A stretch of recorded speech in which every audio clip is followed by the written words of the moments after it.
guys, welcome to the channel. In this video we are gonna see, what if Naruto was an orphan and got reborn through Remnant, Part 1. Huge shout out to Reflective59 for this story. If you wants to see awesome fanfiction like this, don't forget to subscribe. Now let's get into the video. The boy was running. This alone wasn't a huge upset. After all, he was an orphan. Worse, he was an orphan faunus. A 7-year-old runt of a kid living on the outskirts of Atlas. Running was the only way he knew how to survive. No, the fact that he was running wasn't a huge surprise. The trouble arose when one saw the reason why. Unlike the other times, he wasn't running to keep a hold of whatever scrap of food he'd managed to steal, or to escape the bigoted jerks who made up the Atlesian police force. No, at that moment he ran for only one reason: fear. He had heard about them, of course, the Schnee Dust Company. There wasn't a faunus alive who hadn't heard of them, just as there wasn't a faunus alive who didn't speak about them without some level of either fear or hatred in their voice. At night, when he'd lie down in the abandoned alleyway he called home, the group would fuel his nightmares, and when he'd lie awake, too hungry to sleep properly, he'd pray to whoever would listen that they wouldn't find him. Unfortunately, it would seem that his prayers had gone unanswered, as that time had come. He knew about their dust mines.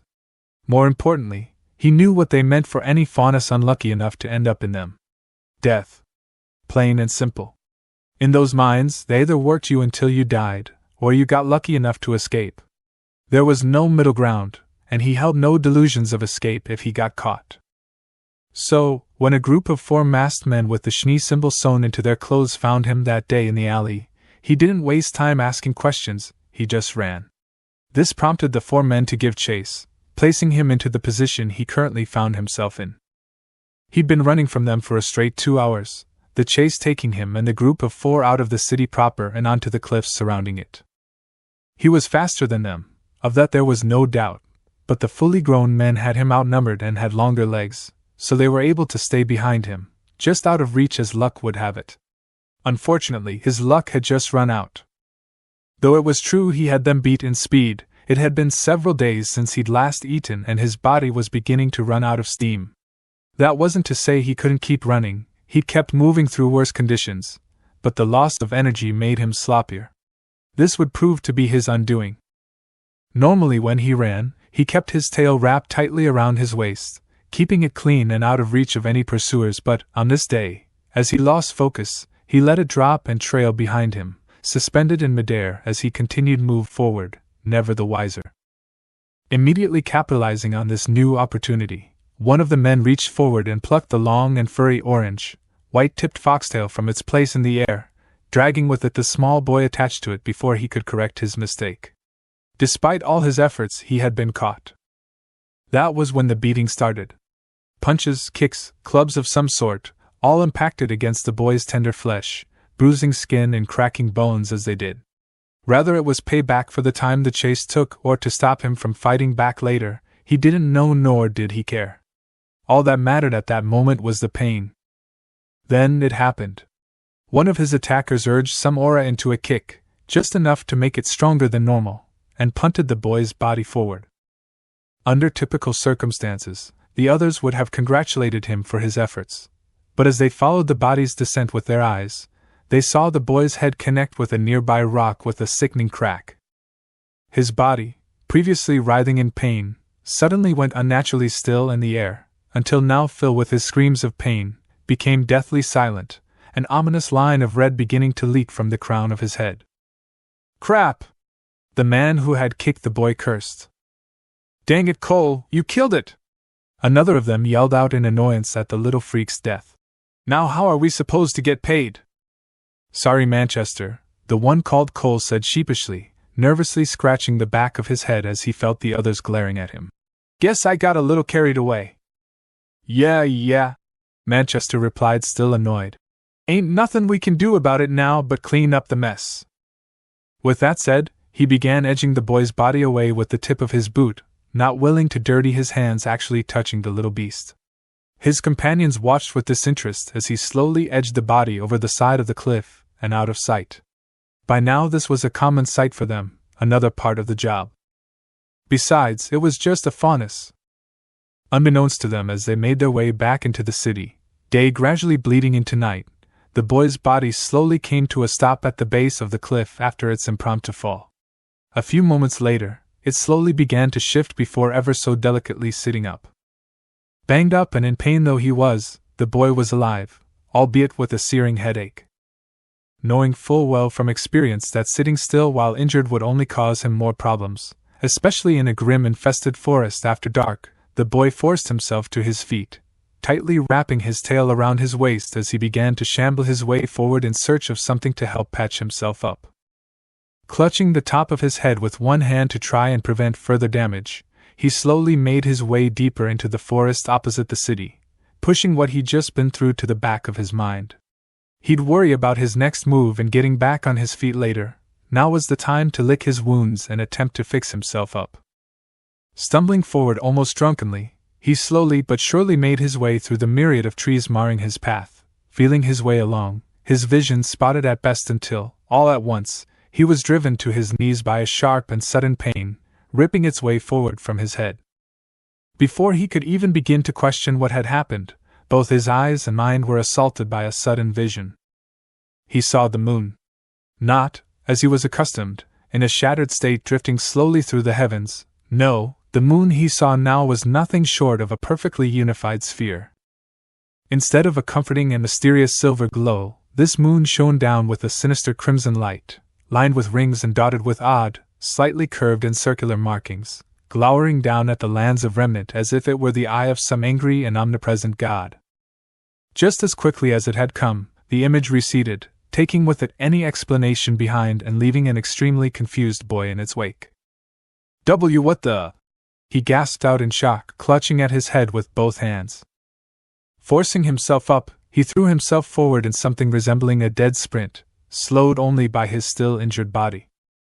On and on he ran, ignorant of the sharp branches and thorns harshly biting into his skin, spurred on in equal measure by the somehow familiar sense of despair the image had invoked, and his own desire to gain distance from the image itself. It was all for naught. The images continued, pouring forward in a rapid stream as if encouraged by his rapidly growing retreat, each more strange and bizarre than the last and bringing forth emotions foreign to the nameless child. A strange bat-like humanoid creature, too grotesque to be any sort of faunus, with long pale blue hair, dark brownish-gray skin and two large, malformed, hand-like wings sprouting from its back. Holding what looked like a sphere of black lightning in its outstretched right hand and glaring at him with pure loathing. A strange-looking old man with knee-length spiky white hair and a high ponytail and odd red, tear lines drawn underneath both eyes smiling down at him. Another strange man, this one with bright and spiky orange-colored hair, accentuated by a medley of piercings through his nose and an oddly ominous pair of pale, violet-colored eyes, each with a set of concentric rings, much like the moon in his first vision, staring at him with indifference in a barren wasteland. A girl, no, a woman, a beautiful woman, with a head of dark bluish-black hair and a shining pair of pale, lavender-colored eyes, looking upon him with pure and honest admiration, perhaps even more. On and on the onslaught continued, unbidden as the boy sought only to escape, no longer caring for the damage he put his body through. Each image brought with it a powerful emotion, sorrow, happiness, rage, love. Each came and was just as quickly torn away as the image left him, and the inner turmoil this caused was threatening to overwhelm him. One thing was for certain, if they did not cease soon, he would either be confronted by their origin, or driven to madness. Finally, unable to withstand the mental trauma any longer, he collapsed to his knees once again, this time in a large forest clearing, which was home to a small reflecting pool. It was here, under the silver glow of Remnant's shattered moon, that he was struck by another vision, this one striking him with a level of ferocity yet unseen. One so great he could only pray that it was the last, screwing his eyes shut in pain as it came upon him. Opening his eyes slowly, the boy was met by a sight which convinced him of what he now perceived as his total descent into insanity.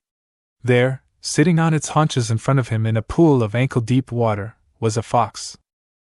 Not just any fox, no, but a fox which stretched at least 100 feet tall, with dark burnt orange fur, the same color as his tail, he noted absently, piercing red eyes which bespoke of a feral nature, and 9, yes, 9 huge tails swishing in the air behind its back.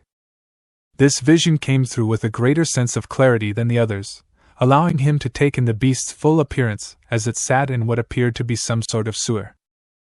Absently taking note of what looked like broken cage doors on either side of the creature, he had stopped himself from letting out a yell of surprise as he saw the fox extend a large and furry fist towards him in invitation. As something resembling a smile spread across its fanged visage, the boy felt the distinct urge to run, deeply ingrained survival instincts pushing him to attempt some form of escape. However, before he could listen to them, the beast's next action froze him where he stood, as his eyes bulged out in shock. It spoke. It spoke. That's right. The 100-foot-tall 9-tailed fox spoke in plain English. Smiles still firmly on its face, the fox spoke in a rough, deep, and guttural voice, denoting its primal nature. "Ready to give 'em hell, partner?" It asked with a sense of both bestial amusement and eagerness in its tone, not unlike what he would expect from a predator which had found a new form of prey. Let it be known that he could have attempted to run right then. At that point, having discovered a creature large enough to dispatch entire packs of ancient Ursa and intelligent enough to speak, he would have been totally justified to attempt a fear-fueled retreat. Yet something held him back. For some reason, standing there in that pool of ankle-deep water, staring up at the gargantuan creature before him, it wasn't fear that he felt. No, fear was the furthest thing from his mind. If anything, as the fox held out its fist to him, he felt excitement. Pure unadulterated exhilaration, as if nothing in the world could stop him. Without any conscious effort on his part, he felt his body reach out a fist and bump it against the fox's before hearing himself answer. In a voice far stronger and more confident than he had ever recalled himself using, he replied to the fox's question with, "You have to ask? Let's go kick some tail, partner." After making his declaration, the boy felt a shift somewhere deep inside of his being. All at once a keen sense of understanding overtook him, as if a light had illuminated a long-standing darkness in the pits of both his mind and soul. As he stood there, arms still extended, the image of the smirking fox having long since faded away into a white nothingness, he felt as though he might finally be able to understand who he was. But something still wasn't right. He knew of his own life, and he knew of the life shown in the visions.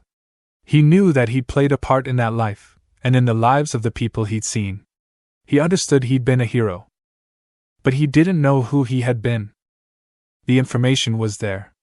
He could feel it, just beyond his reach, but something held it back. Frustrated, he forced the nagging sense of longing he felt to the back of his mind until he could afford to devote his full energy to it. Shaking his head in a vain effort to clear it, the boy began to hobble his way forward before collapsing at the edge of the reflecting pool on all fours, exhausted both physically and mentally. Taking a moment to try and recompose himself, he began to examine his own appearance in the pool's water, trying to get a grasp on how badly he was hurt. Battered, bruised, and covered in grime with a disturbing line of red marring the center of his forehead though he was still able to make out his most distinct features. Two deep, ocean blue eyes stared back at him from the water's depths, reflecting his exhaustion with the almost total lack of light behind them. His unmistakable head of bright and sunny blonde hair remained visible, even if it was matted down by a mix of dirt and dried blood. Finally, through the layer of dirt that covered him, he was just able to discern a set of 6 whisker-like marks overlaying lightly tanned, sun-kissed skin, 3 on each cheek, denoting his faunus heritage and giving him a slightly feral look. It was then that something strange began to happen. As he took in his own appearance, the visions that had forced their way into his consciousness began to resurface, stronger than they had at first. The longer he sat there, the stronger they became, seeming to resonate within him, practically screaming in their quest for some form of acknowledgement. On and on it built in his chest until finally, mercifully, he was left with a single outstanding message. It was a single word. Naruto. He said the word out loud slowly, as if testing it. It felt foreign and odd, and yet, at the same time, somehow familiar. With a sudden spark of recognition, a huge grin split its way across his face, as all at once everything seemed to fall into place. On an impulse, he dumped his head forward into the cool, clear water, clearing it of a large amount of the debris marring his visage. Resurfacing a few moments later, he threw his head back in an uproar of joyous laughter. Falling back onto his back, he called out for the entire world and even the heavens to hear. "My name is Naruto Uzumaki!" Lying there, staring up at Remnant's shattered moon, bathed underneath its silver glow, the previous nameless boy had no way of knowing. He had no way of knowing that on that day, seemingly like any other, the world of Remnant had gained a new champion. On that day, the legend of Naruto Uzumaki was not born, but reborn. After his brief rush of adrenaline had subsided, the boy, now going by Naruto, made an attempt at bandaging his still damaged skull, getting some use out of the cloth of the rags he considered clothes. Following his admittedly amateur attempts at self-remedy, he had allowed himself the luxury of falling asleep, self-assured that the mixture of his heightened senses and joyful thoughts would be enough to keep the resident Grim from taking a late-night bite out of him. Awakening a few hours later after the sun had risen, and after making sure that he still had all of the necessary appendages attached from the night before, the blond fox boy eased his way to his feet before slowly making his way deeper into the forest, mind still weighed down by the knowledge he gained the night before. After all, it wasn't every day you found out you were some kind of reincarnation. At least, that's what figured based on what he'd seen. It was an odd feeling, suddenly discovering you had once been more than one person. Contrary to popular belief, or at least those expressed by the more eccentric bums he had come across, it wasn't as though he had suddenly become another person. He remembered who he had been before he had become privy to his past life, and that part of him was still very much alive. If anything, it had gotten stronger, amplified by the access to the memories his other self provided. No, the nameless and orphan fox faunus he had been before this change wasn't going anywhere.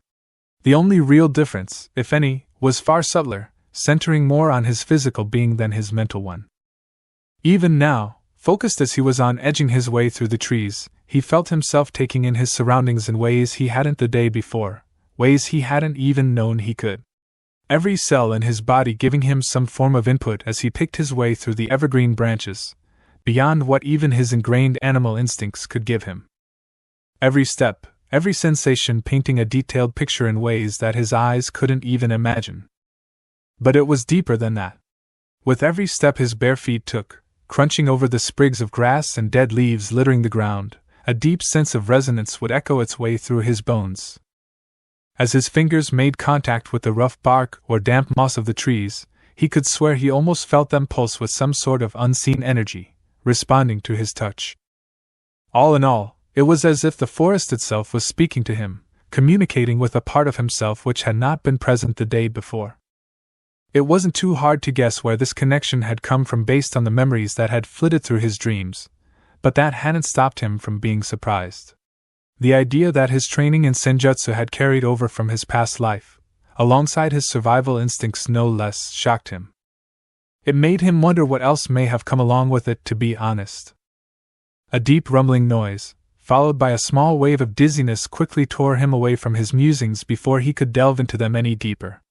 Not sensing any grim or wildlife in his immediate area, it took him all of half a second to find where the noise had come from. Once he'd figured it out, he immediately began searching for some method of quelling his ever-present and ever-growing hunger. Pushing his way forward, and avoiding some oblong-shaped, orange berries that his instincts screamed were bad news for some reason, he was lucky enough to stumble across a small bushel of apples while taking part in a pastime rare among the people of Remnant, i.e. looking up. Quickly shimmying his way up the tree which was home to the delicious red orbs, it wasn't long before the young fox boy was reclining on one of its thicker branches, happily and savagely tearing into their sweet red flesh. After eating his fill, he reclined against the tree's trunk with a contented sigh. From his perch, he had an excellent view of the forest clearing below, as he allowed himself to relax, simply enjoying the feel of the sun and warm air against the tender flesh of his still damaged body. Closing his eyes, he was just about to try and take a small nap when he was jolted back to full awareness by a feral and angry roar, just before he was made aware of his instincts screaming at him for attention. Inching his way forward, the boy was met with a sight that would have thrown any lesser man into hysterics. Standing there, in the center of the clearing, was a woman. She was a huntress if the twin blades she wielded were anything to go by. She had a light mocha-colored complexion, with short, straight brown hair. She wore an off-white blouse with a brown vest, corset, and pants. She also had a gold bracer on her left arm, 2 gold bracelets on her right wrist, and a pair of golden armored boots. From what he could tell, she couldn't have been more than 18 or 19 years old. With all that said, it wasn't the woman herself that drew his attention. Heck, it wasn't even the scowl that marred her admittedly attractive face. No, the thing that drew his attention was the fact that she was surrounded and facing off against an entire army of Grimm. Row upon row of Ursa, Beowulfs, Borbatusks, and Creepers, some young some ancient, all converging on the woman, each looking more than ready to tear her lithe body to shreds, while she herself already appeared worse for wear. Her blouse was torn, shredded by what looked to be a set of claws, while he could just make out a frightening amount of red beginning to color the tattered edges. Despite this, the woman stood strong, her dual blades, tearing through beast after beast, doing all she could to thin their number, only for each beast she cut down to be replaced by one more vicious than the last, each snapping and clawing with greater fervor than their predecessors, all vying to be the one to finally put an end to her resistance. She's going to die, Naruto thought with a start, eyes widening in horrid realization as the woman was slowly pushed to the center of the clearing. He was watching someone's last stand. Don't get him wrong, he knew the woman was strong, she had to be a full-fledged huntress, but hurt and outnumbered as she was. Add on to that she was facing off against them single-handedly, and she stood as much of a chance against them as a snowball in the middle of vacuo. Except, she wasn't alone. Naruto had seen her. He could help her. But something stayed his hand. Though he had never met her, from what he could tell she was a human. He'd crossed paths with dozens of her kind living on the streets of Atlas, and he'd already had his fill of them. Anytime he found himself under attack, the ones not participating would just turn away, no matter how public the assault may have been, fully intent on ignoring his plight, silently supporting the actions taken if the sneers he'd often see on most of their faces were anything to go by, as if he deserved it for simply existing in their presence. So it begged the question, why should he risk his own neck just to help her, when if the roles were reversed she'd probably have left him without even a backwards glance, if not a keen level of satisfaction. Besides, he wasn't even sure if he could help. Granted, his past life had been powerful, more than a match for any hunter or huntress of this day and age, but he himself had never been in an actual fight. It was a matter of survival for the small boy, better to get what you need and run than risk unneeded injury by staying and trying to fight. Best case scenario, even if he did try and help, they'd both die. With that in mind, he began to turn away from the scene, still trying to rationalize his actions. She might make it, he thought to himself. He didn't know who she was, and he might have been underestimating her. Besides, he didn't even have a weapon, what could he do? As if his flesh itself couldn't stand his act of cowardice, his retreat was halted by a sudden and sharp pain in his hands. Looking down at them with confusion, he was shocked to see 10 sharp, vulpine-like claws jutting out from where his fingernails had been, seeming to gleam in response to his earlier questions, as if to say, "Here are your weapons, what excuse do you have now?" Turning back, he stared down to where the woman now stood, having managed to put some distance between herself and her attackers, escaping to the rightmost side of clearing.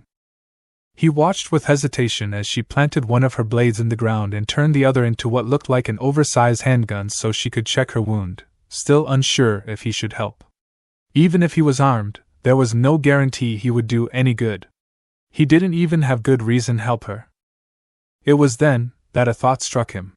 Whether it came from the presence of his past self or from deep within his own being he didn't know.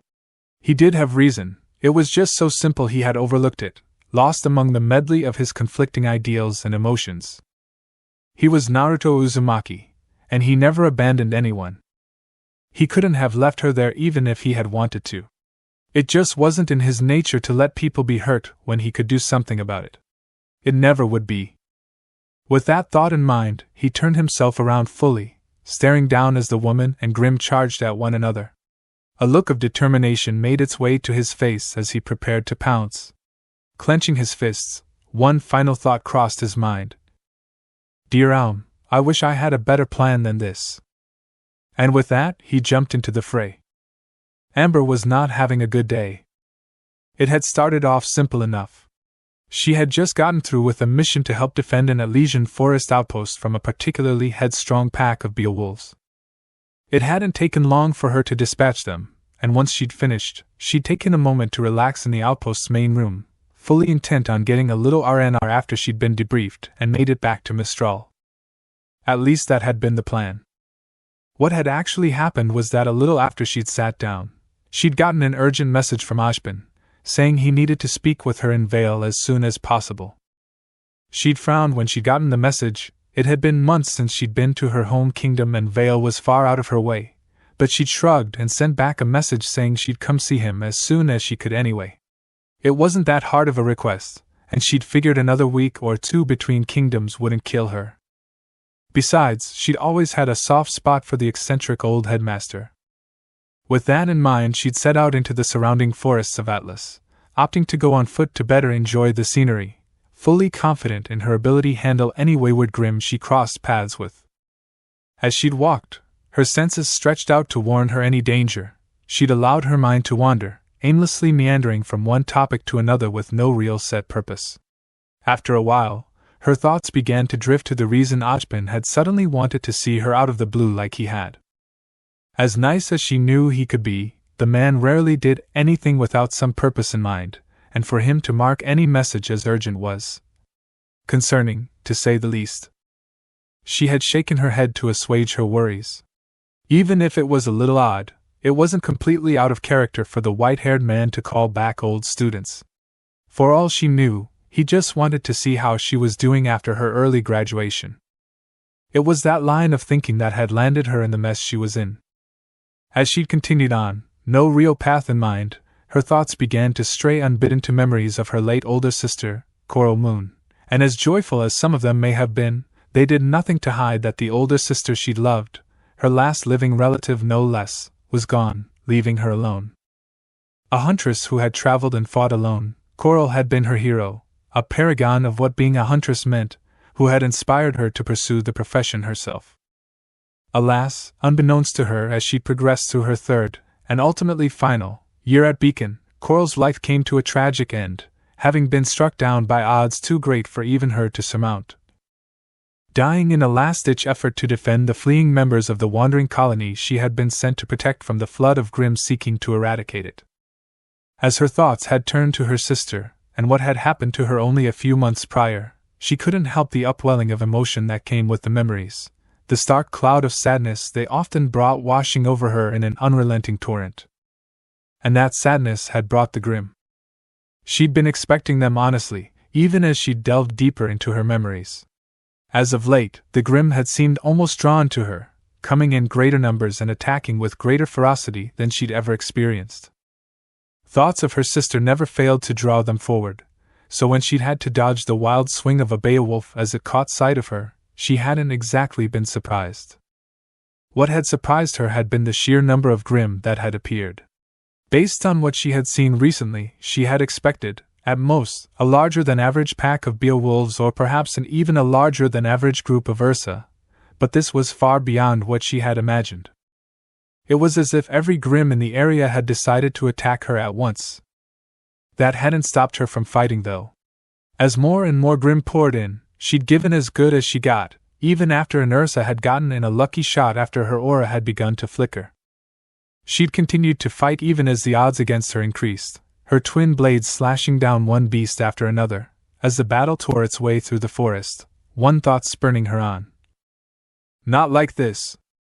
The battle had continued for what felt like hours as she cut down Grimm after Grimm, until they finally came to a stop in center of a forest clearing, just managing to put some distance between her and the encroaching horde. Her vision blurring, she planted one of her blades before changing the other to its gun form. Weapon ready, she placed the now freed hand to her still wounded side, withdrawing it only to see it slick, bathed in a dark crimson. She stared at it in shock for a moment, her mind almost unable to comprehend the sight of her own blood, despite her use of aura, before she clenched the hand in anger. Tearing her other blade from the ground, she transformed its partner back to its blade form with a practiced ease. Gripping them firmly in hand, she charged at the Grimm who, on some unspoken signal, did the same, fully intent on taking as many down with her before she fell. Only she wasn't alone. It happened so quickly that she almost passed it off as a blood-loss-driven hallucination. Then an Ursa died. A small golden-orange blur had descended from the trees as she made her final charge, and had begun to tear into the Grimm. Launching itself from the Ursa it had killed before the beast faded to ash, it quickly put an end to both a Beowulf and another Ursa before making its way to her side, the older and smarter Grimm around them keeping their distance from this new foe and blocking the paths of their younger kin. Blinking, Amber looked at the small form that had landed next to her, making out a bright orange-white tipped foxtail and a head of sunny blonde hair as she did. "Kid, what are you doing here?" she asked, raising an eyebrow at what could only be a small faunus. The child, and at that size what else could he be, stretched his arms out to his sides, allowing her to see the claws present on each of his hands before answering. "Helping! Fight now, questions later, Kay?" Without waiting for her reply, the boy charged back into the recovering mass of Grimm, Amber following shortly afterwards, questions about her new ally pushed to the side in favor of her continued survival. "What were you thinking?" The woman, now identified as Amber Moon, practically yelled as she bandaged up his wounds. The fight had gone relatively quickly after they both dived into attack. Between her huntress training and his instinct-driven wildman tactics and acrobatics, they'd managed to kill off the majority of the evolved Grimm to the point that the rest of them had decided to retreat. Probably evolving later because of the amount of brain power the action took. When it had become apparent that the fighting was over, they had dragged themselves and each other into the forest to recuperate, and patched themselves up with the pocket-sized medkit Amber kept in case of dire emergencies. He hissed when she tightened the gauze around his arm before turning around. "I was thinking you could use some help, lady," he said with some hostility, annoyed at her tone, as his eyes traveled to her recently bandaged side. "It didn't exactly look like you were doing so hot before I jumped in." Hearing the accusation in his voice, she sighed as she focused on securing the gauze around a wound on his arm. "Okay, first of all, I had it under control. Second of all..." "Bull." She blinked and looked up at the interruption. "Excuse me?" "I called bull on that," he said, standing up with his back to her. "You were going to die before I jumped in." "I was not!" she practically yelled. He turned around abruptly, giving her a look of aggravation as she felt sudden the need to avert her eyes as he seemed far older than he was. "Yes, you were. You almost died. I didn't want to watch it happen, I stepped in. End of story, now let's move on." Biting back a growl, Amber persisted. "No, it's not. You need to understand." "Enough!" She stopped short as the boy yelled, shocked at the amount of anger behind it, and the full-scale glare he had leveled her with. He took a breath to calm himself before continuing. "Look! I jumped in to help, you don't appreciate that I did, and now it's all over. End of story. See you if I see you. Bye." Having said his piece, the boy turned on his heel and began to walk away. "Wait!" she called before he got too far, forcing herself to a knee to be level with him. He stopped but didn't turn around. Taking that as a sign that he was listening, she continued. "Look, kid." "Naruto," he interrupted. "What?" "My name isn't Kid. It's Naruto." She took a breath. "Fine then, Naruto. It's not that I don't appreciate what you did, it's just..." He turned to face her as she grasped for words to match her thoughts. "I'm a huntress. It's my job to protect people like you. I'm not supposed to need help like this." Now, under most circumstances, Naruto would have been aggravated by the apparent arrogance of what the woman had said. Now, however, he could only raise an eyebrow in confusion. Something in the way she had spoken seemed off. It didn't come off as arrogance, at least not to him. Honestly, it sounded desperate, scarily desperate, like she was in denial that the idea of her being in need of help was even possible. Deciding to exercise a touch of caution based on his past life's experiences with distraught women, Naruto began to speak slowly. "Listen, lady, you're not an immortal. It doesn't matter how much training you go through, you can still be hurt. That's just the way life is. You shouldn't feel ashamed for needing help. She looked up at him when he began to speak, silently asking him to continue. Not expecting her to actually listen to him, he started scrambling to scrape up some sort of continuation. Look, from what I've picked up, hunters and huntresses work in teams while training, right? He paused for her to nod before continuing. Well, you'd expect your teammates to watch your back, right? She gave another nod. Then that's all I was. A random teammate you didn't know you had. When he saw her about to protest, he waved her down before continuing. Look, I chose to help you. I didn't have to, almost didn't if I'm honest, but I did. If things had gone wrong, it would have been my choice that put me in the middle of it, simple as that, so don't worry about. Okay? Biting back the retort she had been about throw his way, she stopped to consider his words. They did kind of make sense. Why would they train her with teammates if they didn't expect her to work with others every once in a while? Heck, she'd worked with Atlas personnel before, and they were far from hunter-level fighters. Speaking of illusions. Alright then, Naruto, I don't like it, but I can deal with it. He gave her a close-eyed smile. That's all I ask? With that, he turned and began to try and leave. Hold on a minute! He heard before he could get too far. Turning around, he saw Amber supporting herself on the trunk of a tree, giving him an appraising look. Alright, I've made it pretty obvious that I don't like what you did. The proper course of action would be to reprimand you, and then take you back to Atlas for the authorities to handle. Naruto breathed in sharply and averted his gaze. And there it is. Before he could make a run for it, she continued. That would be the responsible thing. She nodded to herself, before she smirked. But I'm not going to do that. He looked up at her in surprise, before his face settled into a look of suspicion. Why? She frowned inwardly at his reaction, but the smirk on her face only grew wider. You helped a lot today, kid. What kind of person I would be if I turned in my new teammate? For backing me up? He raised an eyebrow in interest. Fair enough. So, with that in mind, it just kind of hit me. I'm going to be in these woods for a while, and I could use a traveling companion, who better than my new teammate? His eyes widened in surprise at the implication, but he couldn't help himself from questioning it. Are you asking to come with you? Her smirk turned into a full-on smile. You got it, little man. So, how about it? Naruto could only stand there in shock at the opportunity. Could he do it? Could he trust her? Granted they fought together, but that was in the heat of the moment. If he agreed to this, it could be so much more. Could he trust this human woman, not to shun him? Could he have a friend?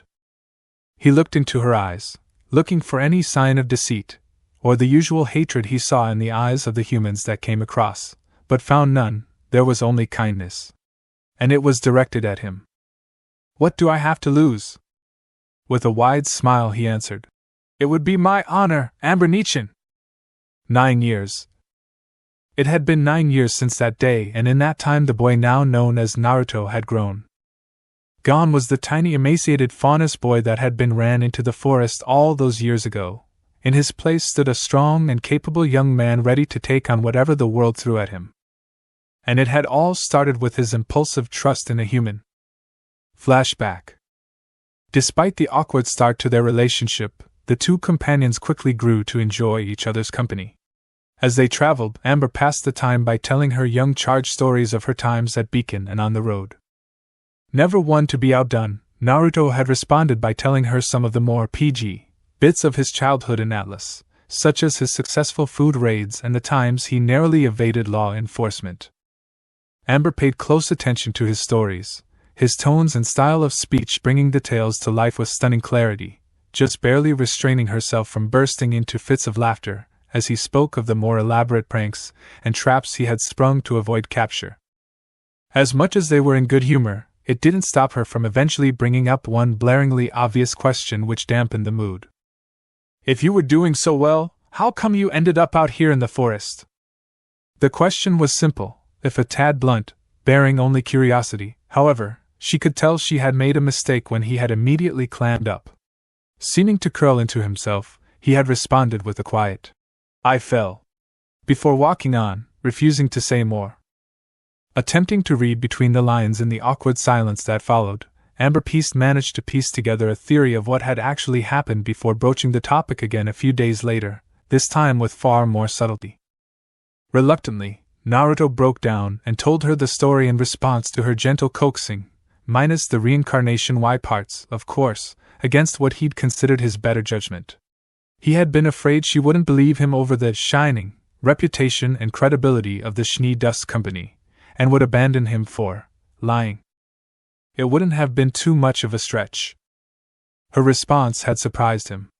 Instead of getting angry and yelling at him for telling the ugly truth, she'd listened to every word he had said with an unreadable expression, calmly taking in everything and even asking questions to clarify at some points.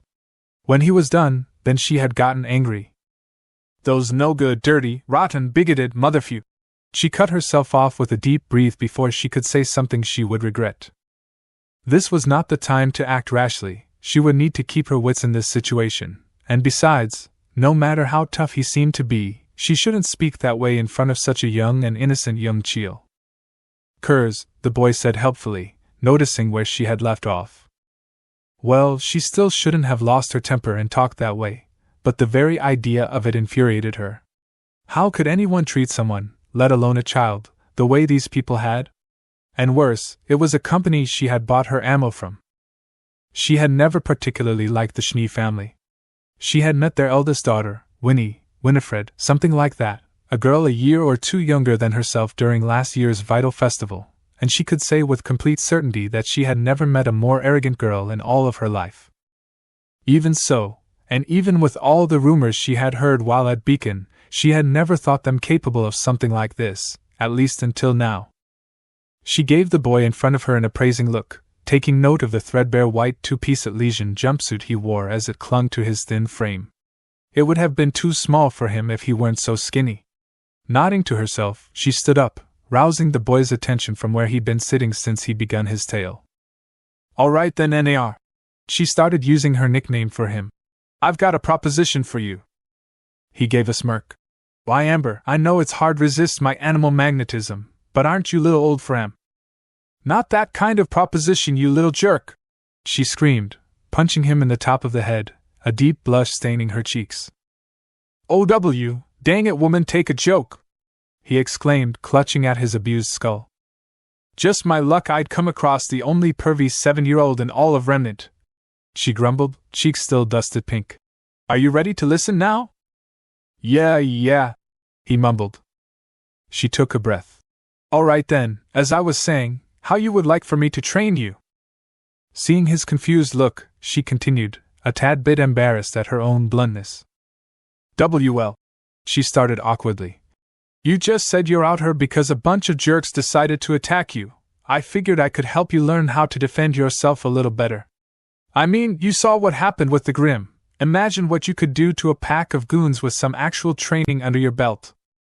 She smirked as she watched the boy's confused look morph into a downright predatory grin, as he cracked his knuckles. "Bring it." From that day forward, she had attempted to train him in the ways of the hunter. Attempted because, at her own admittance, she had never tried to teach anyone before him. Despite her lack of teaching experience, he quickly made up for it with his desire to learn. She had only planned to teach him a few basic moves, something to refine the instinct-driven fighting style she had seen him use against the Grimm, but he had blown through those in less than an hour after she'd first shown him, leaving her slack-jawed as he mastered fighting maneuvers that took students in schools like Signal weeks to get a decent grip on. Each day continued on in much the same way. Blade work, marksmanship, strategy, he absorbed it all like a sponge before coming back for more. Heck, near the end she'd ended up teaching him to read and write, not just because he needed, but because she couldn't think of anything else to try and teach him. This went on for 3 weeks, until, finally, their time together had come to an end, saying their goodbyes at the gate leading into Atlas city limits. "You sure I can't convince you to come with me?" she asked just outside the guard station. "At the very least, I can probably swing you a decent place to stay in the city. They have some pretty nice apartments for cheap around town, if you know where to look." He only smiled. "Thanks for the offer, AMB, but I've been down that road before." he said, thinking about his past life's living arrangements. I think I'll stick to the great outdoors for a while, see how I make it on my own out here, you know? Seeing the indecision in her eyes, he gave her arm a light slap. Hey, don't worry about me. I'll be fine. I'm a pretty tough guy in case you haven't noticed. Besides, I've been trained by one of the best, remember? She gave a small smile. And don't you forget it! Which reminds me, I've got a couple of presents for you. Raising an eyebrow in confusion, it quickly turned to shock as he watched her take the X-shaped sheath that housed her segmented twin gun blades, unnamed as of yet, and hand them off to him. Taking a hold of them, he began to stammer at the gesture. But what will you use? You're good, but you need a weapon way more than I do. He quickly tied to hand them back. She waved him off, gently pushing the blades back into his arms. Don't worry about it. They never really fit my style anyway. I'm more of a mid to long range fighter, you know that. I'll pick up a staff or something later on. It's no big deal. Besides, she smirked. You've trained to be a hunter. I figured you need a hunter's weapons. Still reeling from the gift, he slowly strapped the sheath to his back. It was a bit red, way too big for his small frame, but he'd positioned it so it wasn't overly awkward. He'd grow into it later. I'll do you proud, Ambernichin, he said with a salute. Barely stopping herself from cooing at how cute the sight was to her, Amber continued. I know you will. Now close your eyes, I got one more present for you. Trying hard not to make a joke, the reincarnated foxboy did as he was told as he felt the girl place 2 fingers on the center of his forehead, listening as she began to chant. For it is in passing that we achieve immortality. Through this, we become a paragon of virtue and glory to rise above all. Infinite in distance and unbound by death. I release your soul. And by my shoulder. Protect thee.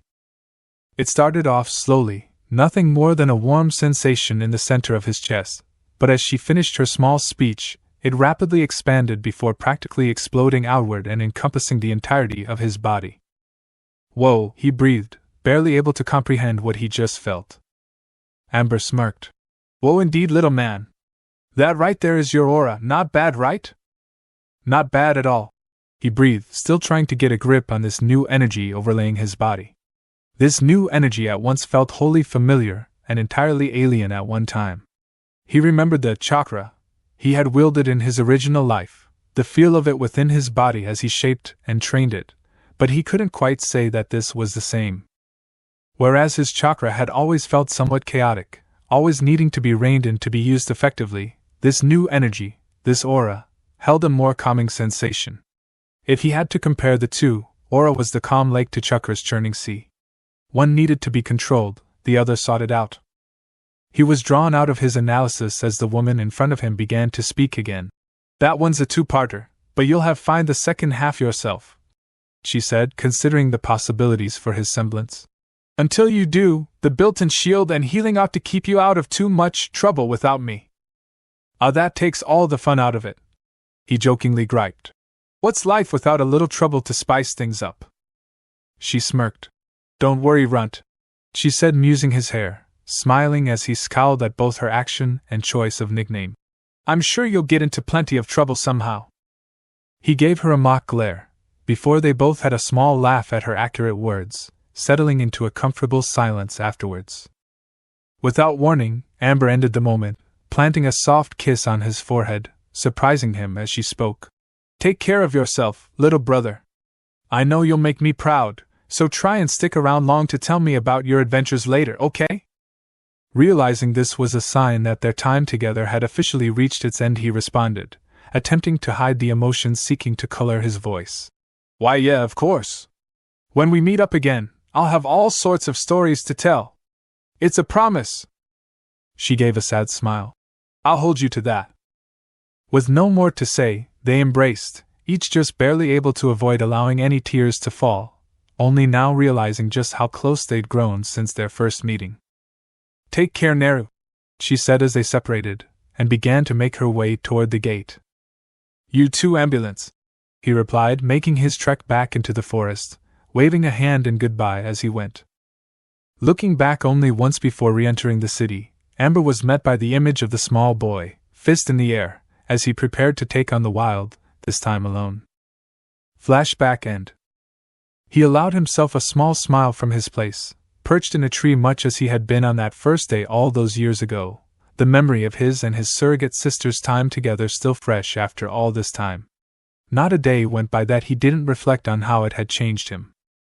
From that day forward he had lived off the land, hunting and battling the random packs of Grimm he came across, always practicing and improving, sharpening his skills with both his claws and his blades until many would consider him a master of both.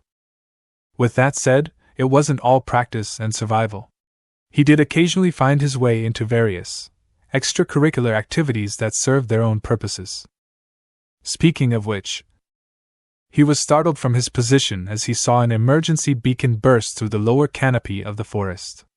Smirking to himself, he positioned his blades on his back before tree jumping to the area from where it had originated. Time to have a little fun. James Ironwood, general of the Atlesian military force, was concerned. This in of itself was not a huge surprise. One does not have an entire half of their body torn away from them or rise to his position afterwards, without developing a keen sense of paranoia in the initial days. No, the feeling itself was common for the graying general. What made it a little more outside the norm was the fact that this concern was reoccurring. It had first sprung up around 8 years ago, and at the time he hadn't put too much thought behind it. A shipment of dust ammunition, being transported under a Schnee Company-owned bullhead, crashed in the forests outside of Atlas proper, the byproduct of an overzealous Nevermorse attack. The crash itself wasn't unusual. It was what had happened to the crew of the ship that had thrown everyone for a loop. The crew in question had emerged from the forest a week and a half later, lacking the shipment, but otherwise alive and mostly unharmed save a few cuts and bruises, with no explanation as to how they'd arrived in that state. The closest they'd gotten were the mildly panicked mutterings of the ship's commanding officer, Manchester something or other, if he remembered correctly, after attempting to debrief him. The poor man had practically run out of the forest, clothed in nothing but his underwear and a pair of boots as he raved in near hysterics. After he'd been calmed down, and properly clothed, the best they could get out of him were mutterings about a fox. He had brushed it off at first, considering it nothing more than the mad ramblings of a man who couldn't handle the world outside of basic civilization without help, especially considering the man admitted he'd been losing consciousness when he'd seen the creature. It was probably nothing more than the product of an overstimulated imagination. Then he'd gotten another report. This one had been from a group of rookie hunters, designated Team WNTR, if he wasn't mistaken, who reported a fox-like creature, flying out of the trees, and dispatching the Grimm when they would have been overwhelmed by them otherwise. This intervention is what had allowed them the time to escape, wounded though they may have been, and make their way to the city with their lives intact. That's how it had gone for 8 straight years, and he had just about reached his wits' end. It never failed. Anyone, human or faunus, hunter or civilian, who found themselves stranded in those forests would always be returned within weeks, sometimes worse for wear, but always alive, with the only casualties being the dust ammo shipments if a Schnee Company ship was unfortunate enough to go down. After they returned, those involved in the crash would always speak of a fox-tailed creature leaping from the trees, to the point that this being had become an urban legend. The flying fox of Atlas.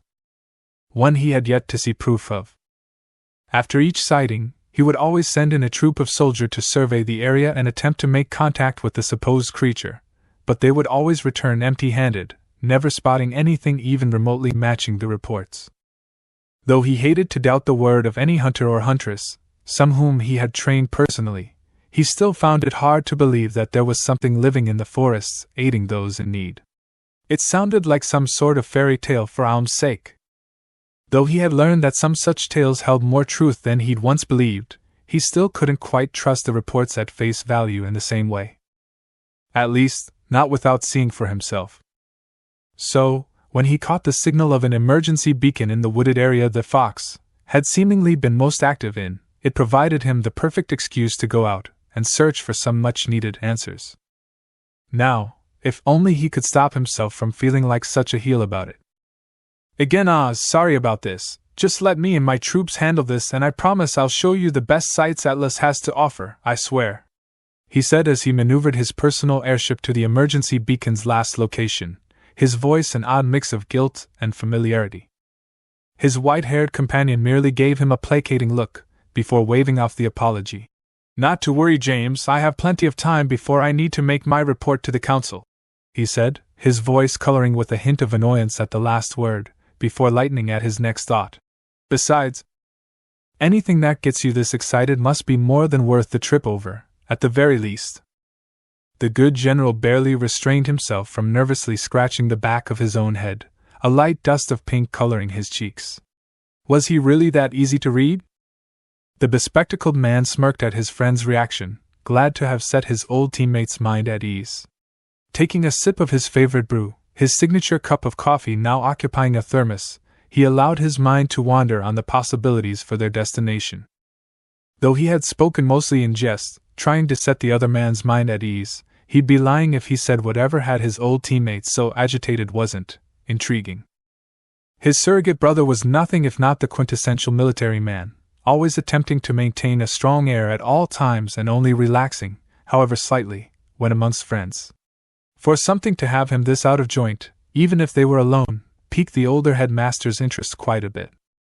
Settling the ship down in a small forest clearing near where he had picked up the emergency beacon's signal, Ironwood allowed the small contingent of troops he had brought for the mission to disembark from the main body of the ship, as he and Ashbin followed from their place in the ship's cockpit.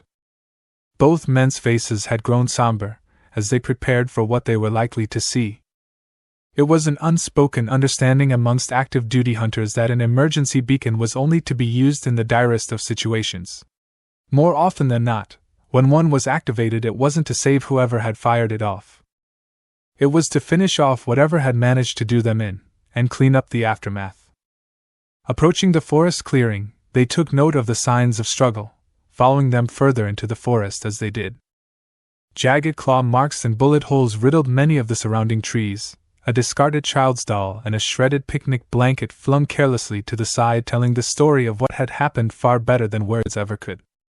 Making their way forward, the group was suddenly halted by a sight which shocked all of them speechless. There, body pressed against a tree, surrounded by a loose half-circle of 4 Beowulfs, was a hunter. A Mistralite if his garb were anything to go by, the man appeared to be in his early to mid-50s with a graying head of hair and beard, clutching at his right side with his left hand, the darkening fabric of the garment leaving no question as to what ailed him. To make matters worse, crouched behind his other outstretched arm were 2 young children, a boy and girl, each no older than 3 or 4, clinging to one another for comfort, as the man sought to protect them.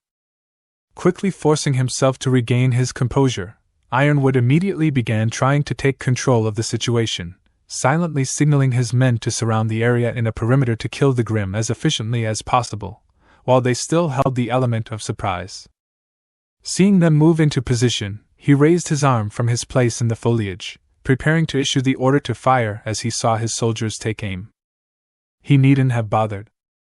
Just as he was about to give the order, a vaguely humanoid-shaped blur shot down from the overhanging foliage, segmented blade already extended, quickly impaling one of the beasts with the speed of his descent before anyone could even process his presence. Having gained the pack's attention, the figure straightened before they had the time to react, rapidly switching his blade to its gun form with a practiced ease and training it on the leftmost Beowulf, only taking time to utter a simple warning to the wounded hunter and children. "Cover your ears!" Before firing, the point-blank dust bullet quickly piercing the Grimm's skull as its assailant turned his attention elsewhere. Seeing its pack mates go down so easily, the third Beowulf let loose a roar of rage, taking a wild swing at the yellow-haired animal man that dared attack its kin. Unseen to his silent audience, the boy smirked as the beast made its move, not even turning to face the beast as it attacked. Instead, as the beast swung, the boy simply held up an aura-laced forearm, allowing it to bear the brunt of the punishment as the attack was stopped dead in its tracks. Before the Grimm could make another attempt, the boy had already latched onto its still outstretched arm, quickly flipping it over his shoulder and onto its back. Without hesitation, he proceeded to smash his fist into the now exposed flesh of its neck, killing it instantly as the strength behind the blow allowed it to pierce cleanly through the beast and leave cracks in the ground beneath. Seeing this new predator's back turned, the final Beowulf, An alpha, if the extra bone spikes were any indication, chose to learn from its predecessor's mistakes, choosing to make a mad dash at the small trio that had been its intended targets in the first place, rather than try and fight the stronger creature. This had been a mistake. Just as it had made its leap at the three, it found its momentum abruptly halted by a sharp tugging around its neck. The young faunus had been quick to respond to the beast's renewed attempts on the three victims, instinctively clicking a button on his drawn weapon, transforming it as he swung. At his urging, the segments of his blade quickly extended into a whip-like form connected by chain links, latching onto the charging creature and halting its advance, even as the beast thrashed for freedom. "Not going to happen," he growled, before giving the handle of his blade a sharp tug, jerking the still struggling creature back with a grunt. With no hesitation, the boy popped the claws on his free hand, rapidly spearing it through the back and out the chest of the beast as its once thrashing body quickly slowed before melting away to ash. His task done, the boy slowly sheathed his blade, taking time to crack his neck before turning his attention to the children and their injured protector. As he began to approach them, the hunter tensed, while the two children began to shiver, clinging to one another in fear, terrified that they may have been found by a monster worse than the Grimm that had attacked them in the first place. Unseen, Ironwood and his men tensed, watching for any sign of hostility out of what they presumed to be the infamous Flying Fox. Ashbin only looked on in interest. Kneeling as he got within arm's reach, the boy directed his next words to the wounded hunter. "Hello there," he said in a calm tone, offering a small smile in hopes of setting the trio at ease. "I'd like to try and patch you up if you'll let me." The hunter gave the faunus in front of him an appraising look, before he nodded, watching as the boy slowly reached inside his jacket and withdrew a med pack with a severely scratched surface, retrieving a roll of gauze to treat him a few moments later. Seeing the boy occupied with bandaging the wounded hunter, Ironwood signaled for his men to move in, still wary of the threat the young man still represented, and cautious of his motivations, before moving forward himself. This was an unwise decision. Not even a second after his men had begun to move in, the boy had drawn one of his blades, quickly transforming it into its gun form and training it on his position. His men all tensed as he drew his weapon, halting their approach as they trained their rifles on him, while the boy himself only continued to glare in his direction, never once showing any sign of lowering his weapon. Seeing his action, the general decided to err on the side of caution and attempt an act of diplomacy. Making no sudden moves, he slowly began to make his way forward with his hands raised, both to wave down his men and to assure the young man that he was unarmed, Ashbin following closely behind. Though he did not lower his gun, the young man's eyes did flit to him as he approached, looking upon him with more caution than outright hostility. "Whoa, whoa, whoa, we come in peace." He started off good-naturedly, hoping to set the young faunus at ease. "We just want to help, maybe have a little chat, especially now that you're here. Look, I'll start, my name is—" James Ironwood, the boy interrupted, aim still trained on the older man. "I'm aware." Now don't misunderstand, in truth, Naruto held no real animosity toward the good general, his time with Amber having long since whittled away at the majority of his distrust towards humans. Having said that, there was something about the man that just unsettled him. Maybe it was the good general's fascination with machinery that set him on edge, how he always seemed to be tinkering away, working to improve upon machines designed to replace human soldiers. Make no mistake, the reasons they were built were sound, saving lives while still ending battles with the Grimm, but something about relying on soulless automatons, beings lacking emotions but programmed for absolute loyalty, and the completion of missions without question. The idea of relying on beings so heartless made his skin crawl. It seemed far too inhumane, far too Danzo. Looking back on his time in Atlas, memories long since burned into his mind, he always remembered feeling uncomfortable whenever he caught sight of the general's eyes on the monitors overseeing the military's public weapons displays. Only now, with the memories of the former Naruto clear in his mind, did he understand why. He recognized that look in the man's eye, had seen that spark of ambition before, hidden though it may have been, once, as he'd stood debriefing the Shinobi Council, shining in the lone eye of the crippled old warhawk. The man before him was nowhere near as jaded as Danzo had been, and more than likely was far less willing to sacrifice any and all of his soldiers to achieve his own end goals. But the fact remained that there were similarities between the two, and that enough to make the reincarnated boy more than just a little wary of the graying older man. He was pulled from his ponderings as the man in question cleared his throat. Yes, well, the man began again, somewhat awkwardly, unaccustomed to being interrupted. Be that as it may, I'd say we have bigger issues at hand than names at the moment, he stated, looking pointedly at the tile behind him before locking eyes with the young faunus. He held the general's gaze for a solid moment, before shifting his attention to the trio of people behind him, taking special note of the red spot beginning to stain the bandages of his quick patch job, and making his decision. Agreed, he said before moving to help the wounded hunter up. I assume you and the 4 drones you have hidden in the forest have something a little more long-lasting to help him out. Of course, Ironwood responded with a slight nod, silently cursing. No wonder the boy had seemed so hostile after they first made their presence known. His senses must have picked up on the soldiers once they'd targeted him. This was not good. Silently, at their general's signal, 2 of said drones moved forward, one quickly allowing the wounded hunter to rest the majority of his weight on him. Before the guard began to escort him back to the ship, the hunter locked eyes with Naruto before nodding at him. Thanks for the help, kid. Once I'm back in one piece, look me up, I'll buy you a drink. With a smirk, the boy nodded his head, you bet. As he was taken away, the other guard moved to take the children as well. Their reaction was less hospitable.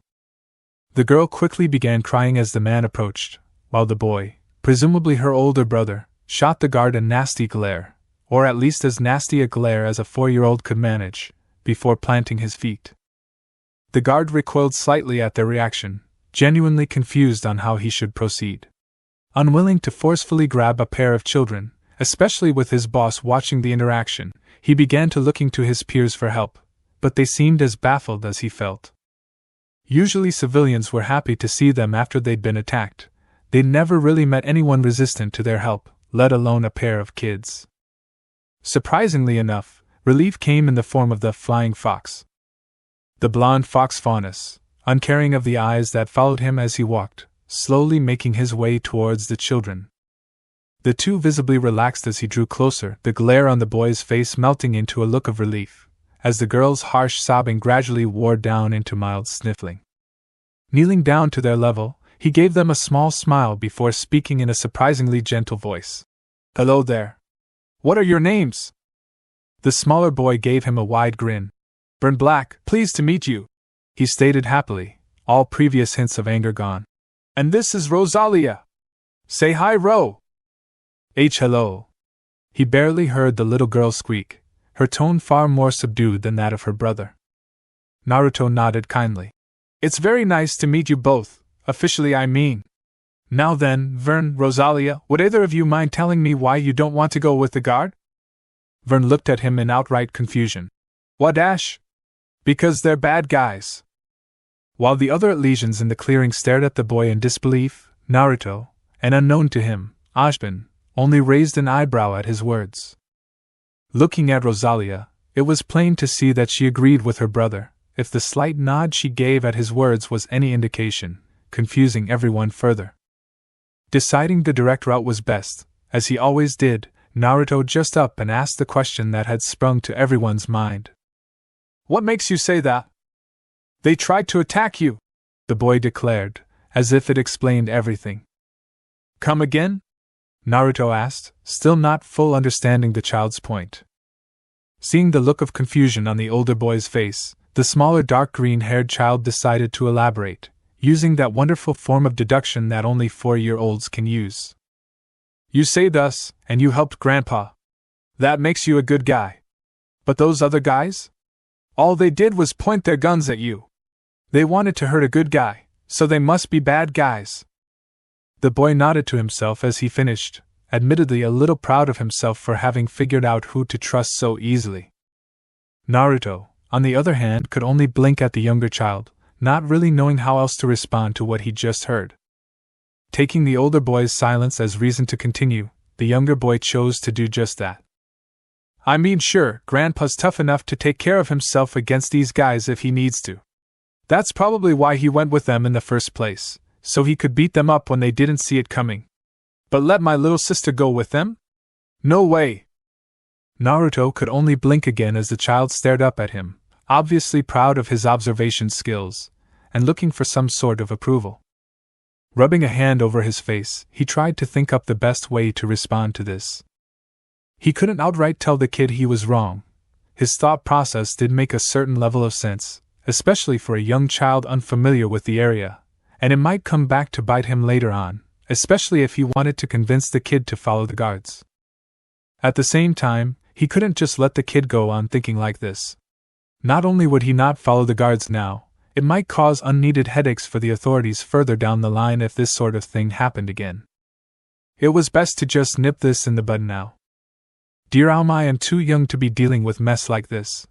Time to bull crap my way out. Naruto took a deep breath, before letting it out slowly as he looked down at the still expectant child. Well, Vern, I guess I can see how you would think that, and you did well protecting your little sister. At this the boy beamed, a megawatt grin splitting his face as he hugged his sister closer. But, the young faunus continued, there's something you need to understand. He pushed forward at their curious looks. The guards don't know me, he stated matter-of-factly. When I dropped down, they had no idea if I was a good guy or not. So, when I approached you, they acted the way they did because they wanted to keep you safe. For all they knew, I might have been worse than the monsters. They're not really bad guys as much as they are good guys without all the facts, do you understand? The child looked at him, before looking at the guard that had been sent to take them, who offered a small smile. Looking back at Naruto, the child nodded, before walking over to the guard, pulling his sister along with him. I guess that makes sense. The guard let out a breath as he moved toward them. But, the child continued, causing the guard to pause. Don't get any ideas. I've got my eye on you, he declared, pointing at the man before the three slowly began to make their way towards the airship. Cheeky kid, Naruto thought with amusement, before feeling something pull at his pants leg. Looking down, he saw the little girl, Rosalia, apparently having separated from her brother, and the guard who now stood waiting for her before they could get further into the forest. And Mr. Naruto? She asked shyly. Kneeling down to be on her level, the blonde gave the girl a warm smile. Yeah? What's up, kid? Blushing, the young purplet hesitantly handed him a small bracelet, before kissing him on the cheek. Thank you. With that, she ran back towards where her brother and the guard stood waiting, Naruto rising as he watched her, before the three of them completed their trek into the woods. Placing a hand to his cheek where the small girl had kissed him, Naruto couldn't help the small blush that spread across his face as he slipped the bracelet into his pocket for safekeeping. His blush intensified as he noticed the smirks and knowing smiles on the other Elysians' faces. Not one word, he growled out in embarrassment, the effect totally ruined by the red still staining his cheeks. The journey back after that went by in a tense silence. He had agreed to return to the general's ship for questioning, if only to make sure that the three he had saved were being well taken care of. That didn't mean he had to like it though. Naruto, though he understood their reasoning, wasn't exactly thrilled at the thought of having two armed guards at his back, his hands constantly twitching as he resisted the urge to pull one of his blades on the other men. Ojpin, well aware of the tension in the air, took the time to look over the young man who had effectively done James' job for him. The young man looked to be around 5 feet 9 inches, and 16 years old if he had to fancy a guess. He wore a tattered two-piece Elysian uniform that, judging by what he could see of its design, was originally produced for the Schnee Dust Company. However, where Schnee uniforms typically had the company logo sewn into the shoulder of the long sleeves, the young man had instead chosen to rip the sleeves off entirely, most likely for greater maneuverability and access to the weapons on his back, showing a pair of well-developed arms. The pants were worn at the edges, hanging in uneven, oddly creased shreds below his knees, as if he'd gotten tired of rolling them up at some point and just decided to hack them shorter entirely, with a hole cut in the back for his tail, allowing it to flow freely behind him as he walked. He wore no shoes. As they arrived at the general's airship, he also took note of how the boy's eyes flitted in various directions as he took in his surroundings, looking for unseen threats and locating exits. He couldn't help a small sigh at the boy's behavior. No one this young, warrior or no, should feel the need to be this on guard at all times. The ship itself, unlike the huge battlecruiser which spearheaded his air fleet, was built for speed and practicality rather than battle. It played host to a small two-cell brig, a barracks for a contingent of no more than 6 troops, and a stocked medical bay, all arranged around the long hallway leading to the cockpit from which the vessel was piloted. As they made their way towards the brig, because honestly, where else would a questioning take place? Naruto noticed the family of 3 in the medical bay be looked over by the on-hand doctor, waving at them when they noticed his presence, and smiling when they waved back. As they reached their destination, he schooled his features, preparing to deal with whatever Ironwood had in store. As the older man motioned for him to sit down, Naruto took in his surroundings. It was a typical interrogation chamber, not unlike what you would find in a police station, with a bright light overhanging a small wooden table. The only big difference was the large computer screen set into the wall behind the general as the man stood in front of him. The guards stood outside the door, on the lookout for any sign of danger. Ashbin couldn't help a certain feeling of déjà vu at the scene before him, only with a small rose-themed 15-year-old girl in place of the young fox Faunus. Ironwood pulled up a few files before placing them on the table, pulling each of the other men from their respective thoughts. Looking them over, Naruto saw the pictures and profiles for the members of the small family he'd saved earlier. Reverend Black, Ironwood began as he watched Naruto look the files over. Mr. Light, accomplished hunter, one of the strongest in his field. Widowed husband, and father to 2 sons, Marcus and Jason Black, both hunters in their own right, one a mercenary, the other an accomplished soldier. Recently retired grandfather to at least 2 registered children, Ven and Rosalia Black. He gave a slight smile. I assumed you'd like to know a little about who you saved.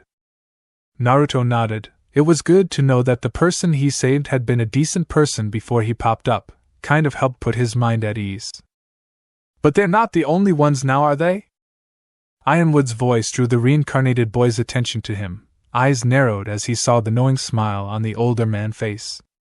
Taking his silence as a go-ahead, the older man continued, You've become quite the urban legend over the last 9 years, young man, and up until now, I'll admit I didn't really believe any of the rumors. I mean, flying fox, living in the forest and saving people, before disappearing without a trace? But now that I've seen what you can do, I'll admit I'm impressed. Then my life's work is complete. Naruto couldn't resist stating, more than a little sarcasm coloring his voice, which Ironwood chose to ignore. Having said that, the man continued, there still remains a bit of a problem. You are currently wanted for charges issued against you by the Schnee Dust Company. Anything to say on that? The younger man only raised an eyebrow. Depends on the charges. Several charges of theft, and one of assault. The boy's brows furrowed. Assault? The older man nodded, looking through his notes. Issued by one Manchester Clay, around 8 years ago. Manchester? Yes. If I remember correctly, when he returned to the city he had been stripped down to his underwear. Wouldn't stop raving about it. Fox creature. Until he was sedated. He looked the boy over. I guess we figured out what happened to his clothes. Yeah, I guess so. Naruto responded absently. He had thought that guy seemed familiar, but hadn't put much thought behind it. He remembered hearing Manchester's name, just before being rolled down that hill all those years ago, and couldn't help a vindictive smirk. When he'd snatched the man's clothes, it had only been because his old set had finally reached the point of no return. Taking them from a Schnee employee was just a bonus. Learning that the guy he took them from was one of the men who attacked him, though. Freaking priceless. Indeed, Ironwood began, as Naruto tuned back in to listen. In addition, multiple counts of theft have been charged due to several missing shipments of dust ammunition. The boy shrugged. Have to keep stocked up somehow, figured they could afford it. Ironwood nodded, expecting that sort of answer. So you're admitting to the charges then? Yep. Well then, if that's the case, you have 2 options. You can stand trial for these crimes as a civilian, and deal with the pack of wild dogs that Shock Schnee calls his company's lawyers on your own, or... He looked the young man dead in his eyes. You could enlist as an Atlas specialist. The younger man, who had been listening to the spiel about his charges with a marked amount of indifference, began to blink in surprise at the general's words. Say what? Yes. Young man, you have shown an amazing level of combat ability for someone your age, especially for someone with no formal training, and it would be a crime not to help nourish that talent. If you join the specialists, you will be given some of the greatest huntsman training available on all of Remnant, not to mention freedom from the charges lobbied against you. Play your cards right, and you may even be selected to take part in the vital festival, defending the honor of your home kingdom for all the world to see. He finished, voice coloring with passion and civic pride. Now, my young friend, what do you say? He gave the boy a smile, as if he didn't already know the answer. Who in their right mind could pass up such an opportunity? He might as well add the boy's name to the New Year's roster right now. I'll pass. Wait, what? Excuse me? The general asked, unable to hide the widening of his eyes at the boy's casual dismissal. I said I'll pass. The boy repeated simply. I'm doing fine on my own out here, not too interested in becoming some white-clad GI for hire, so thanks but no thanks. But what about the lawyers? We have to take you in for that now. How are you going to get around them? He was grasping at straws now. He needed the boy to accept. The young man before him was strong, with untold amounts of potential. There was no telling how much good he could do for Remnant with training. If he grew that power while under the service of Atlas, well, that was a bonus. Simple, Naruto stated calmly. I won't. At the man's look, Naruto let out a sigh. Look, I'll put it like this. Did you ever stop and ask why I was living out here alone in the first place? He asked rhetorically. I lived in Atlas. I know how it runs. I ain't dealing with that again. I rather take my chances with prison. Least anyone in there who wants you dead is decent enough to be straightforward about it. But Ironwood started to argue. But nothing, Naruto interrupted. You gave me my options, I made my choice, case closed. Well, if you're sure. I am, Naruto stated with finality, nodding his head. What if I were to tell you that there was a third option? Ajban asked calmly, entering into the conversation for the first time, drawing both of the younger men's attention to him.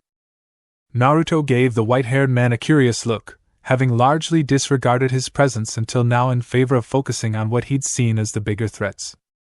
I'm listening. I am currently the headmaster of a huntsman training academy in Vale going under the name of Beacon.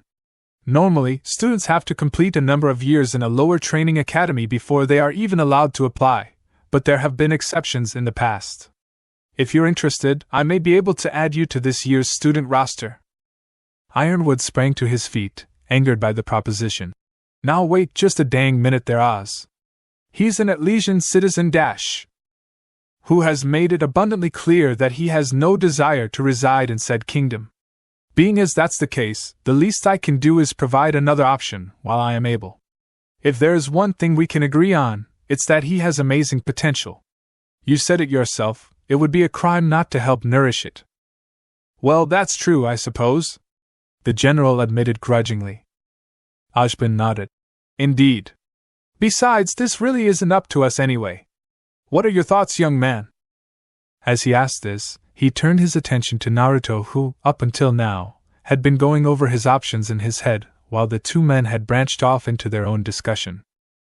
The way he understood it, he now had three options. A. Jail. Not much he could add to that one. B.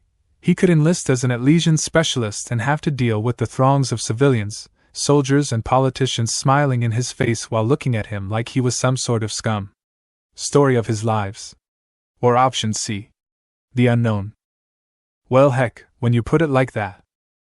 Looking Ajban dead in the eye, Naruto spoke the words that would define his future.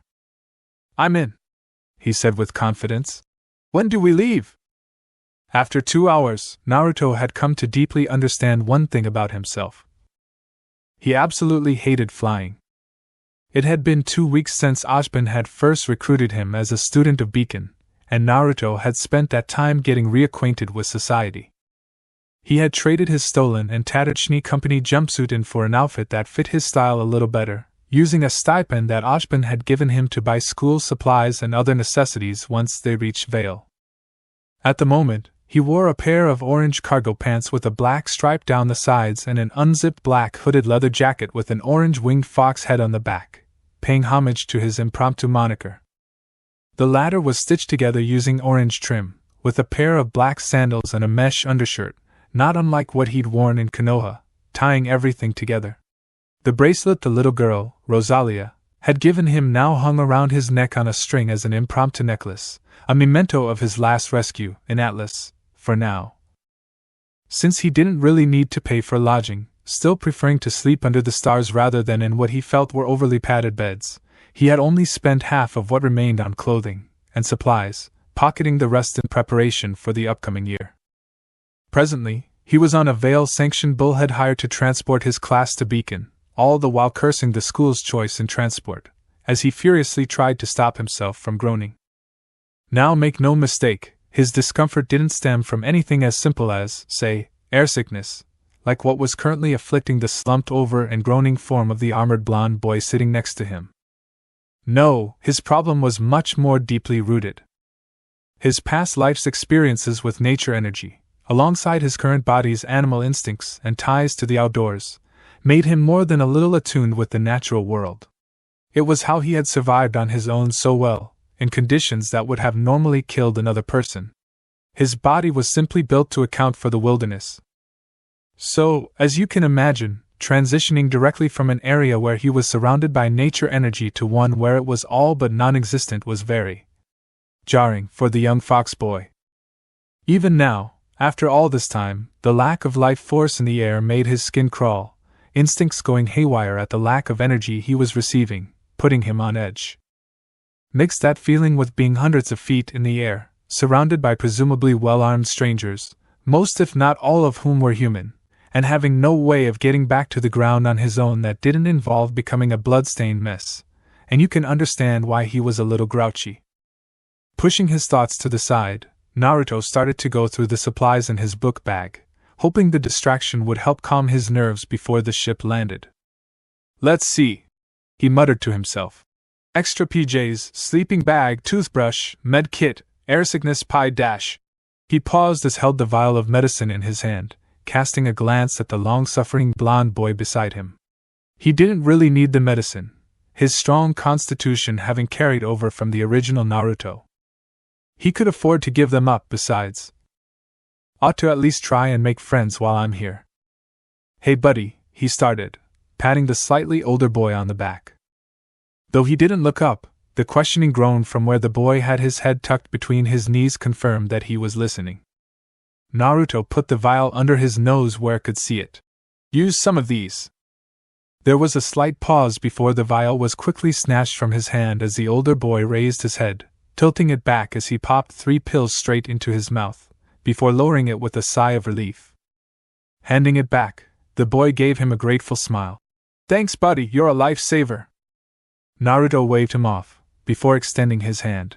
Don't mention it. Naruto Uzumaki, pleased to meet you. The older boy shook the hand offered. John Arc, likewise. Naruto smiled.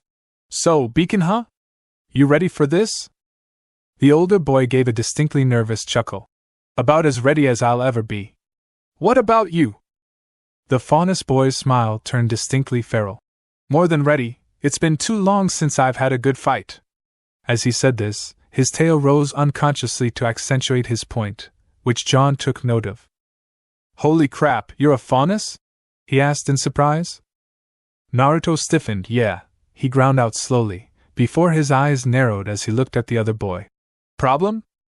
Noticing the young Faunus's tone, John quickly raised his hands in surrender. Nope. No problem at all. Just kind of surprised me is all. Naruto gave a slight sigh before he relaxed. Sorry, so many bigots in the world you never know. And no problem. I grew up around a lot of Faunus kids back home, so I kinda don't really notice, but I know how some people can be. Thanks. Their conversation was cut short by the sound of the bullhead landing.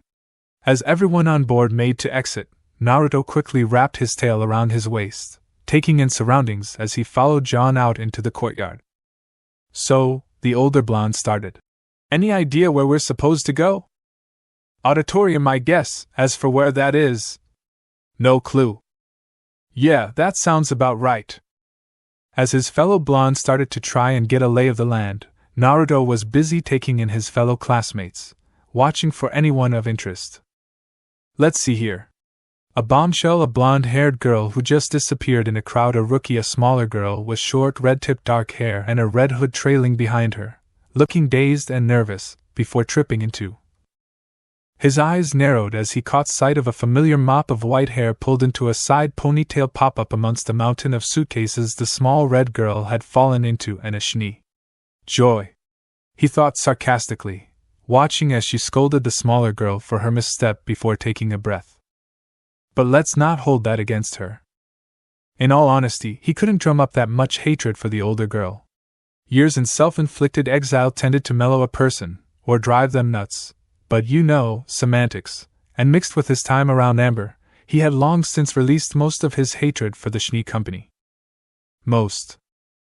He still held plenty of anger over the situation itself, but he wouldn't just snap and go on a murder spree against them either. That was part of the reason he had only stolen that Manchester guy's clothes instead of outright attacking, or leaving them for dead once he'd seen who they worked for. He was trying to let it go. It would just take time. Lots of time, but hey, what can you do? So, if it came down to it, no, he wouldn't hold her family name against her.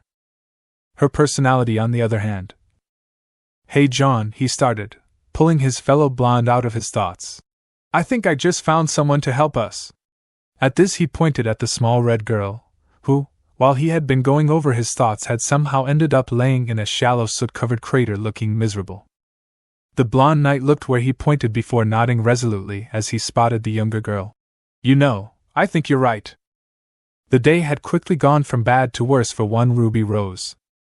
The trip to Beacon had started off bad enough. Immediately after entering the Bullhead that morning with Yang, she'd immediately been set upon by the other students. As soon as she'd stepped foot on board the ship, she could feel all of the other students' eyes zeroing in on her. Some with curiosity, others with contempt, but all centered around the 15-year-old who dared to skip ahead. Watching her closely as if she were some rare specimen in a jar, as if waiting on the moment she would mess up and prove she didn't deserve her position. She had never been more thankful for her older sister's explosive personality in her life. As long as Yang was around, everything would be okay. So of course, everything had gone straight to hell as soon as the older girl left her high and dry. The golden flame bomb's speedy retreat had quickly left her dazed and confused, as she rapidly found herself falling into a huge pile of suitcases that had inexplicably made its way behind her. And of course, that had called down the wrath of the white-haired harpy. Who of course had shaken the dust, which caused her to sneeze, which led to the explosion, and where she was now. Alone, lying in a crater, wishing she could be somewhere, anywhere else. Welcome to Beacon, she mumbled dejectedly, close to tears. So, with the way things had been going so far, you can imagine her surprise when, while she was laying there drowning in self-pity, she was approached by two admittedly attractive older boys, one of whom offered her a hand up. The older of the two, the one who helped her up, was admittedly very basic would be the best word. He wore a simple breastplate and spalder combination over a black hoodie, with brown leather gloves, a simple pair of jeans and high-top sneakers, the sheath for a medium-sized broadsword attached at his right hip. Hi, he started off, a tad awkwardly as he helped her to her feet. I'm John. And that's Naruto. At this he gestured to the other boy who looked decidedly wild, compared to his companion. The whisker marks on each of his cheeks, the foxtail wrapped around his waist, and the way he held himself made his presence seem practically feral. Though he appeared relaxed, one hand in his jacket pocket as he used the other to give her a two-finger salute in greeting, the roguish look in eye showed that he was scoping her out, trying to figure out exactly what made her tick with just a glance. Everything about this other boy seemed to scream one word: dangerous. She liked him already. He reminded her of her Uncle Crow. Pleasure to meet you there, miss. The wild boy Naruto trailed off, searching for her name. Oh, she started, realizing she hadn't introduced herself yet, too caught up in her thoughts. "I'm Ruby Rose," she said, a slight blush coloring her cheeks in embarrassment.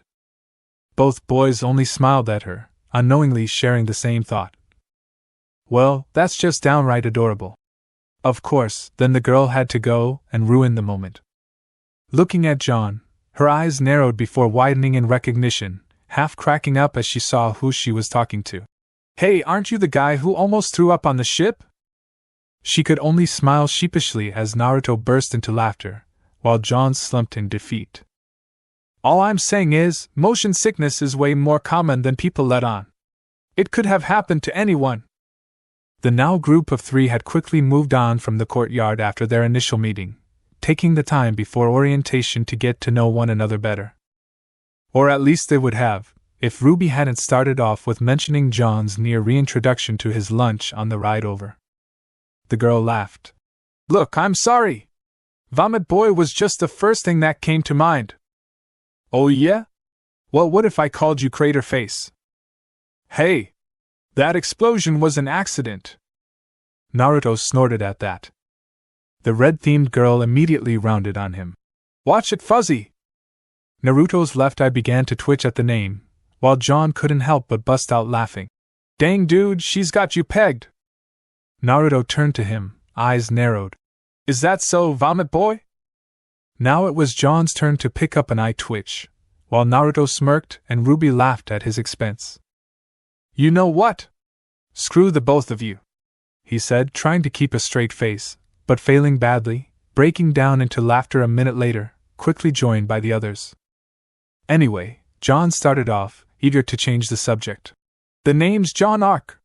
Short, sweet, rolls off the tongue, ladies love it," he said with confidence. Only to be met with twin looks of skepticism. "What?" he asked, noticing the looks. The other 2 glanced at him, before looking at each other, and then back to him. "Do they?" started RWBY. "Do they really?" finished Naruto, eyebrow raised in the universal sign of, "Come on, man." "They will," he insisted, before faltering. "I mean, well, I hope they will. My mom always says that. You know what, never mind." The other laughed for a second before descending into a silence that was equal parts awkward and comfortable. "So," RWBY started after a moment. "I got this." She quickly unsheathed and expanded her weapon, Crescent Rose, stabbing it into the ground as she did so. Naruto whistled. John gaped, halfway between impressed and scared. "Whoa! Is that a scythe?" The younger girl smirked. "It's also a customizable high-impact sniper rifle." He replied smartly. "It's also a gun," she simplified, cocking it and smiling sweetly. "Correction, it's a big, bombastic gun," Naruto amended, looking it over. "And she's a beauty. Can I?" He pointed at Crescent Rose, leaning forward and running a hand over it when RWBY nodded her approval. Tiny girls with big badass scythes and a school that teaches people how to kill monsters. He rose back to his full height, before nodding to himself. "Best decision ever."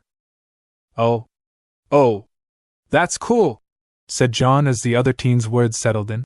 "Strike that, that's awesome." "Thanks," she said, pleased with herself. "So, what V you guys got?" "Oh,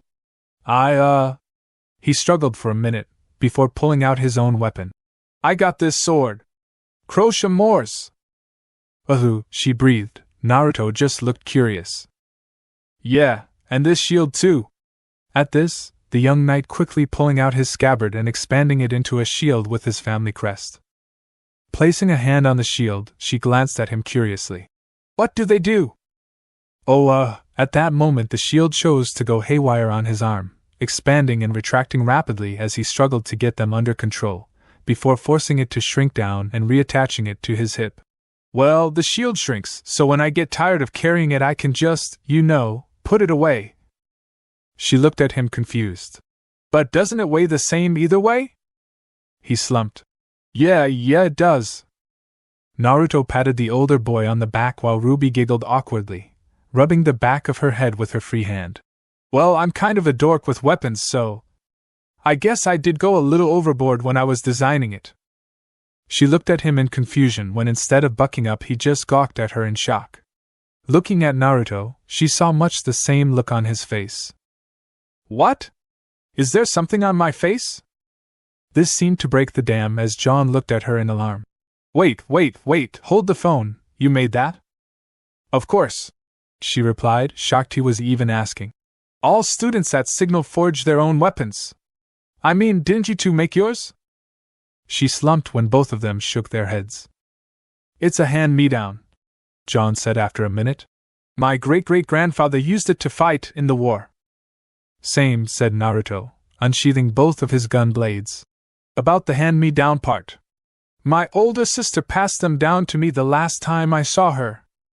Sound more like family heirlooms, Ruby said, laughing awkwardly at their reactions. Well, I like them. Especially yours, John. Not enough people have an appreciation for the classics these days.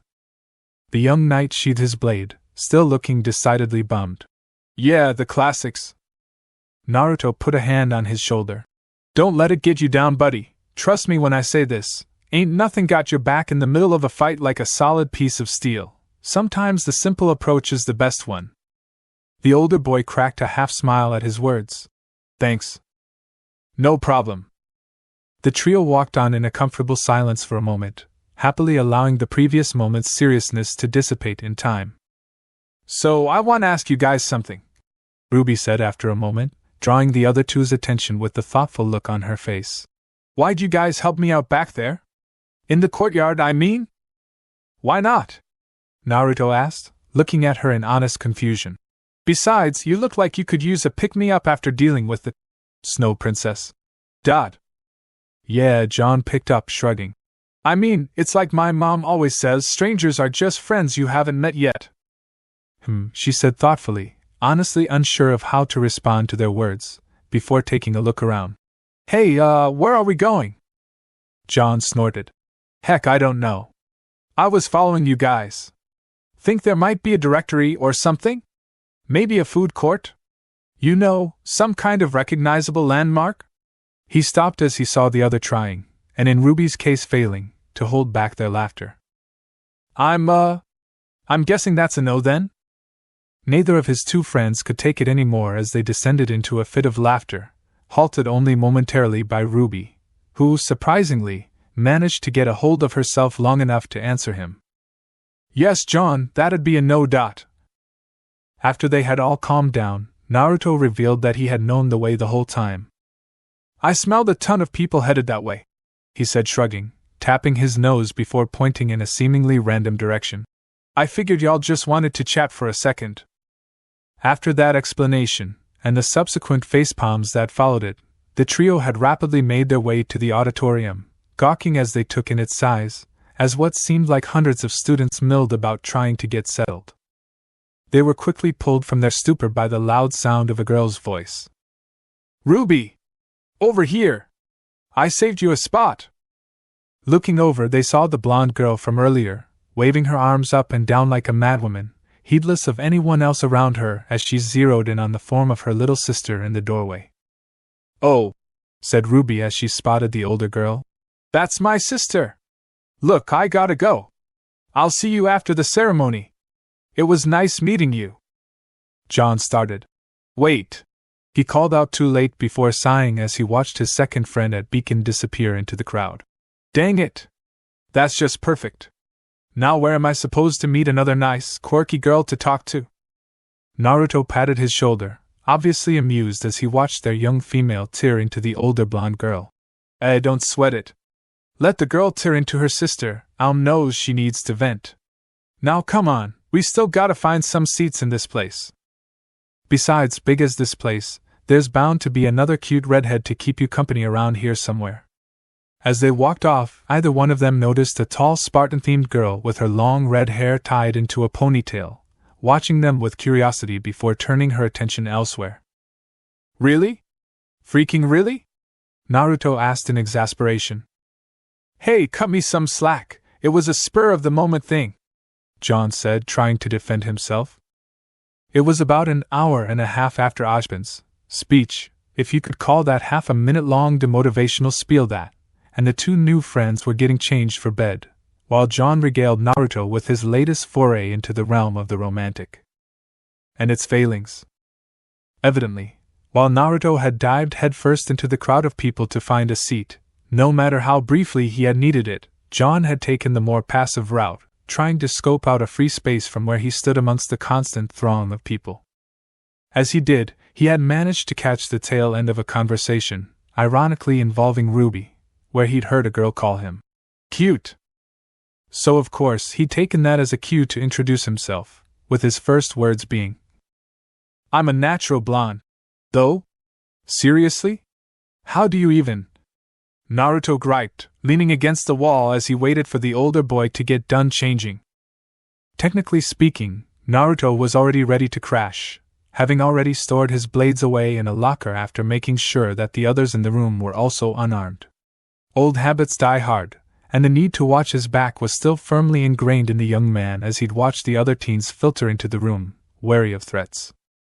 He had set his sleeping bag up in a corner near one of the oversized windows, head facing the center of the room, and he always had his claws to rely on. Worse came to worse, he could fight his way out. At the moment, he wore a loose pair of black pajama bottoms with orange trim, his mesh undershirt, and the bracelet-turned necklace around his neck. The problem had arisen when he'd seen what John had planned to wear. The older boy had fallen out of the changing room in a pair of bunny-themed footy pajamas, not an ounce of shame on his face as he prepared to make his way across the room, on full display for all of his new classmates. Naruto wasn't having any of that mess. Getting up from where he had been seated, the young fox Faunus had all but dragged the older knight back into the changing area by his collar before tossing him the extra pair of pajamas he had brought along, heedless of the protests his new friend had made. There was being comfortable in your own skin, and then there was just sheer stupidity. One guess which category wearing those fell into. And that's coming from a guy who had once worn a neon orange jumpsuit everywhere. Think about that. "Hey, it wasn't that bad," the young knight exclaimed from behind the door as finally made his way out, now wearing a pair of black pajama bottoms and a white undershirt. "Dude," she facepalmed. Naruto deadpanned. John could only blush, unable to argue that point. Releasing his breath slowly to gather his thoughts, the younger boy looked his new friend in the eye to get his point across.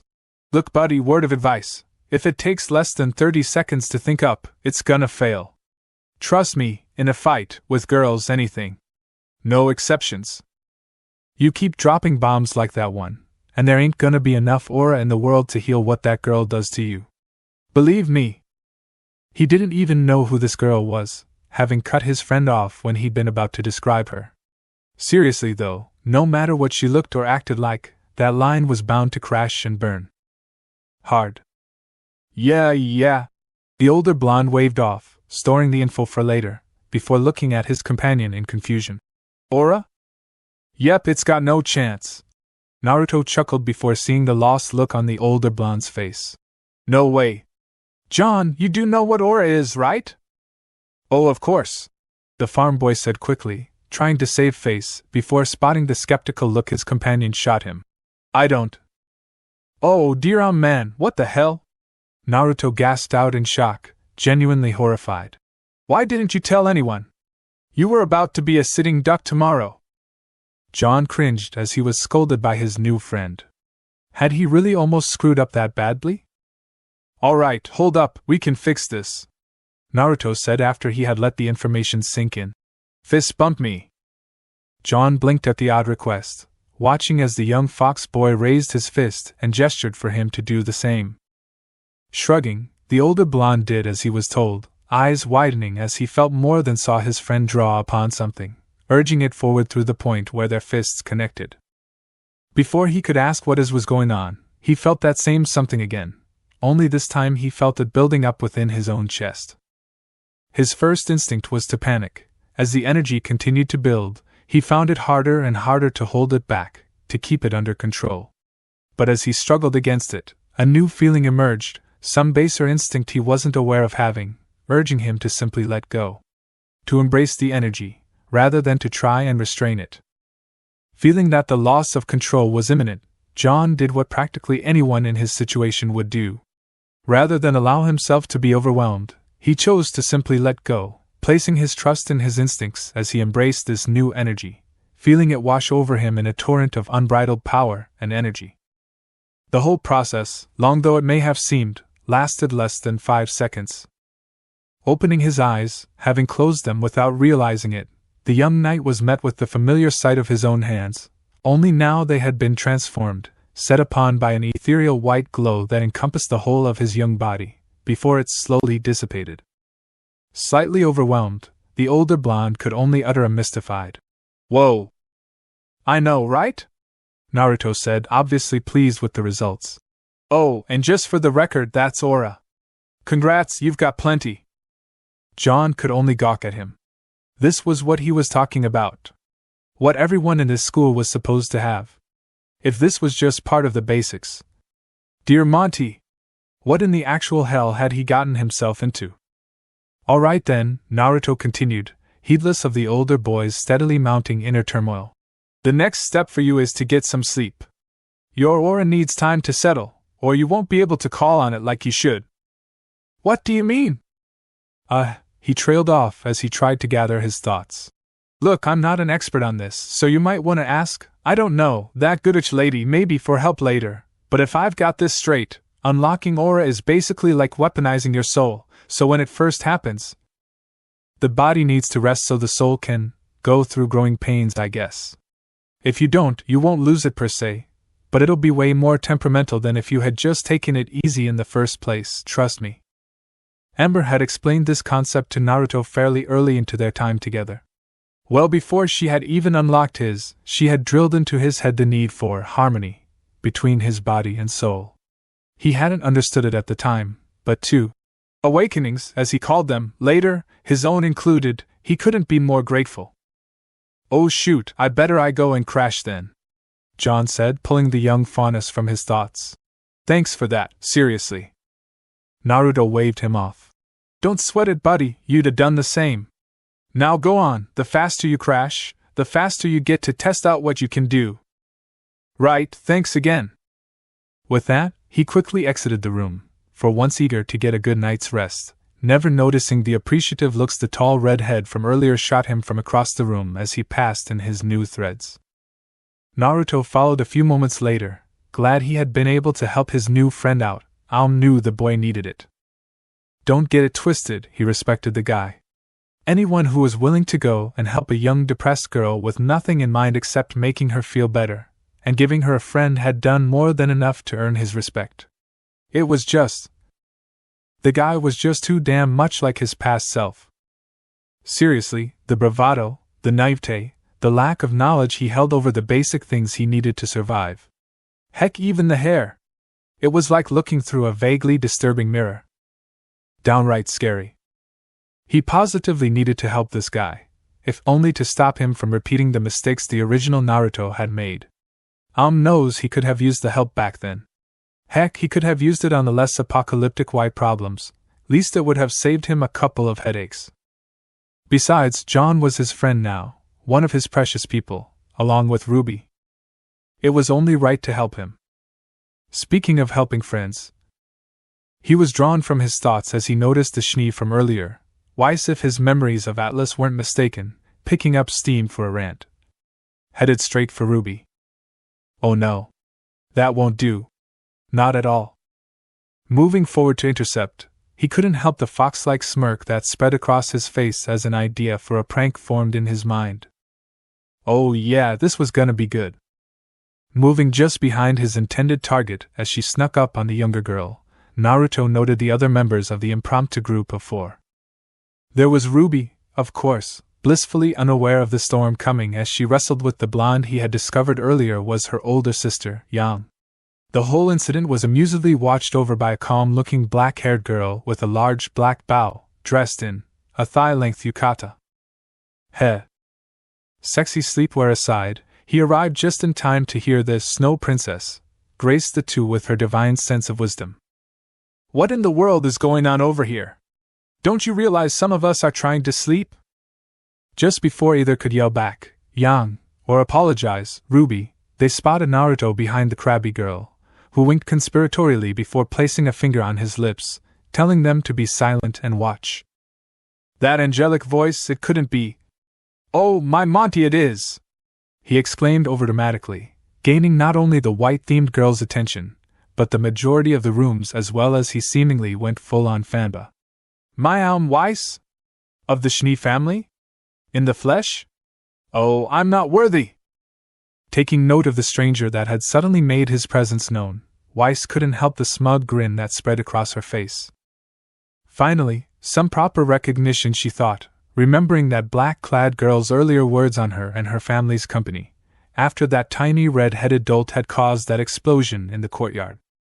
I'll be the judge of that, Weiss declared magnanimously, as she watched the boy smile at even that simple mercy. It felt good to be the queen. To whom am I speaking? Oh, my sincerest apologies.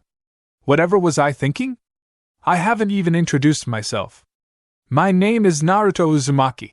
He dipped into an overly extravagant bow, the reverent tone he had been using dropping as he did, instantly transforming into the confident swagger he was known for as he unfurled his tail to its full length for all to see. Better known as the Flying Fox of Atlas. Pleased to meet you. He finished with a smirk, straightening to meet her eyes. His smirk widened as he saw the look she had given him, her smug grin having melted away into open-mouthed shock. He so wished he had a camera on him. It was freaking priceless. The Flying Fox. Here? She stuttered out in shock. In the flesh, he said, smiling as he watched her shock melt into anger. Oh, here comes the fun part. Why, you fiend! How dare you mock me after all that you've done? In order, quite easily, and with great relish. The question here, though, is not how I'll do something. No, the question is... He leaned forward, so close that he could have kissed her if he'd been so inclined, but stopped just before reaching that point. What are you gonna do about it? The girl reeled back, blushing despite herself at how close he had been, preparing to retort before she stopped. The question wasn't what would she do, but rather what could she do? She was unarmed, just like everyone else in the room, her personal rapier, Murdernaster, locked away like all the other weapons. She wasn't a physical fighter by any sense of the word, preferring to rely on her speed and glyphs alongside her dust arsenal to get ahead in a fight rather than her strength. She held no delusions that she could take him on unarmed if things came to violence, and if her past experience with faunus criminals was anything to go by, he wouldn't hesitate to take it there if she provoked him. The best course of action was to walk away now, wait until she was armed and take him out later. Satisfied with the plan, the Schnee heiress met the still grinning face of her whiskered adversary with an indignant glare. You! Ag! Apparently so angry she couldn't even articulate a thought, she stormed away in a huff, leaving 3 relieved girls and 1 bewildered fox faunus, as the others that had been watched all shrugged before going about their own business as the show ended. Naruto watched the white-themed girl walk away with a bit of surprise. That was easier than I thought. He had come over with the goal of keeping the Schnee girl's attention off of RWBY, having seen the young redhead finally escape the slump she had been in earlier. Messing with the Schnee had been nothing more than a bonus. A hilarious, vastly enjoyable bonus, but a bonus just the same. Having seen how she'd harped on RWBY earlier for such a simple mistake, he'd been fully prepared for her to go full diva on him after she'd learned his identity. So, for her to walk away with no fight at all was surprising. She hadn't even tried to slap him. He wouldn't have let her, but he had at least expected her to try. Apparently, she had more self-control than that. Go figure. Remembering he wasn't alone, the boy plastered his by now trademarked fox-like grin onto his face before turning to the remaining 3 girls. Well, that was fun. They only stared back at him in confusion. Oddly enough, it was the black-haired girl that broke the silence. Are you really the Flying Fox? He immediately flicked his eyes to her, and she just barely managed to restrain a blush as he did. They were just so, intense would be the best word, and mixed with that fox-like grin, which was now directed solely at her. Yeah, her cheeks actually did color slightly at that. Smile never wavering, Naruto shrugged at the older girl. Far as I can tell. Least that's what Ironwood told me people called me. Figured it would be enough to take snow over there off, so, mission accomplished. Excuse me? Yan said, as both turned to look at her. Yeah, I hate interrupt, but the heck are you people talking about? Seeing the RWBY nod at her sister's words, Naruto scratched the back of his head in thought. That's kind of a long story, so, The black-haired girl came to his rescue, kind of. Naruto Uzumaki aka the Flying Fox of Atlas is a 16-year-old faunus from Atlas who spent 9 consecutive years of his life in the forests surrounding the city, training himself and rescuing anyone, human or faunus, who found themselves stranded there. His reasons for doing so are unknown, outside of the fact that he, in his own words, just wanted to help. Currently, he's slated to attend the School of Beacon in Vale to officially become a huntsman. She summarized, getting shocked looks from the two girls. Whether from the information itself or just the amount she had unloaded was anyone's guess. Naruto himself, however, only looked pensive as he scratched his chin. Hey, I guess they did publish that article after all. A few hours after he'd made his arrangement with Ojban, he had been interviewed by a reporter sanctioned by the Atlesian military to record the past few years of his life, and release the story to the public. The official reason was to publicly out him as a ward of Beacon, before the Schnee Company's headhunting lawyers, or heck, their regular brand of headhunter, could take a crack at him. Unofficially, it was to caution the people about the loss of his presence in the forest. With any luck, the people take it to heart, and take measures to protect themselves better with the official lack of their savior. He had been more than willing to help, not wanting anyone to die having expected him to save them, and with no biological family to speak of, there was no one to threaten on his behalf, so he had nothing to lose. He had expected it to pass through Atlas, so he'd been sure that the Schnee would recognize the name. Evidently it had traveled outside the city's walls as well. Neat. Indeed, the black-haired girl said with a small smile, pulling him from his thoughts. I'd been hoping to meet you when I heard you'd be going to Beacon. She held out a hand. Blake Belladonna. Naruto grasped the offered hand before shaking it. Pleasure to meet you, Miss Belladonna. Hold on! Exclaimed RWBY, her strawberry and chocolate chip-fueled brain having sped through the information faster than her sister could burn through it, as the other three turned their attention to her. I get it now. Eyes sparkling as they practically transformed into stars, the younger girl nearly squealed as she looked at her whiskered friend. You're a superhero! While the other two could only sigh at her childish answer, Naruto blinked. Never heard that one before. Undeterred, the younger girl practically teleported in front of him, getting right in his face, modesty going out the window in lieu of her childlike enthusiasm. Can I be your sidekick? Please, please, please, see? With every please, she got closer and closer until they were practically nose to nose. Unprepared for her sudden bout of enthusiasm, Naruto couldn't help the small blush that spread across his face as he looked at the younger girl. And maybe? He was saved from having to respond further by the now-named Blake, who coughed into her hand to gain the other's attention. I think that's a good note to go out on. As she spoke, she held up the candle she had been using for reading light, looking decidedly amused. Good night. She gave them all a minute let that sink in, winking at Naruto when he shot her a grateful look for her interference, before they all went their separate ways, Yang practically dragging a protesting RWBY away from the scene, before turning to give Naruto a playful grin. The boy himself made his way to his sleeping bag just a few moments before Blake blew out the candle, slipping under his sheets as he thought about the day. Let's see, he made friends with 2 rookies, unlocked the aura for 1, confronted a Schnee, played a prank, found out that he may be a little more famous than he'd first thought, and was about to delve into a forest filled with bloodthirsty beasts and monsters just for the right to sit behind a desk and listen to lectures for a license to do what he'd been doing for free the past 9 years of his life. He shrugged to himself. Not bad for a Monday. And it was with that final thought that the young fox faunus finally allowed himself to relax for the night, mentally preparing for what the next day would bring, and the adventures that would come along with it. Chapter end. Alright, that's it for today's video, guys. Let me know in the comments section how was the story, And also don't forget to like, share, and subscribe.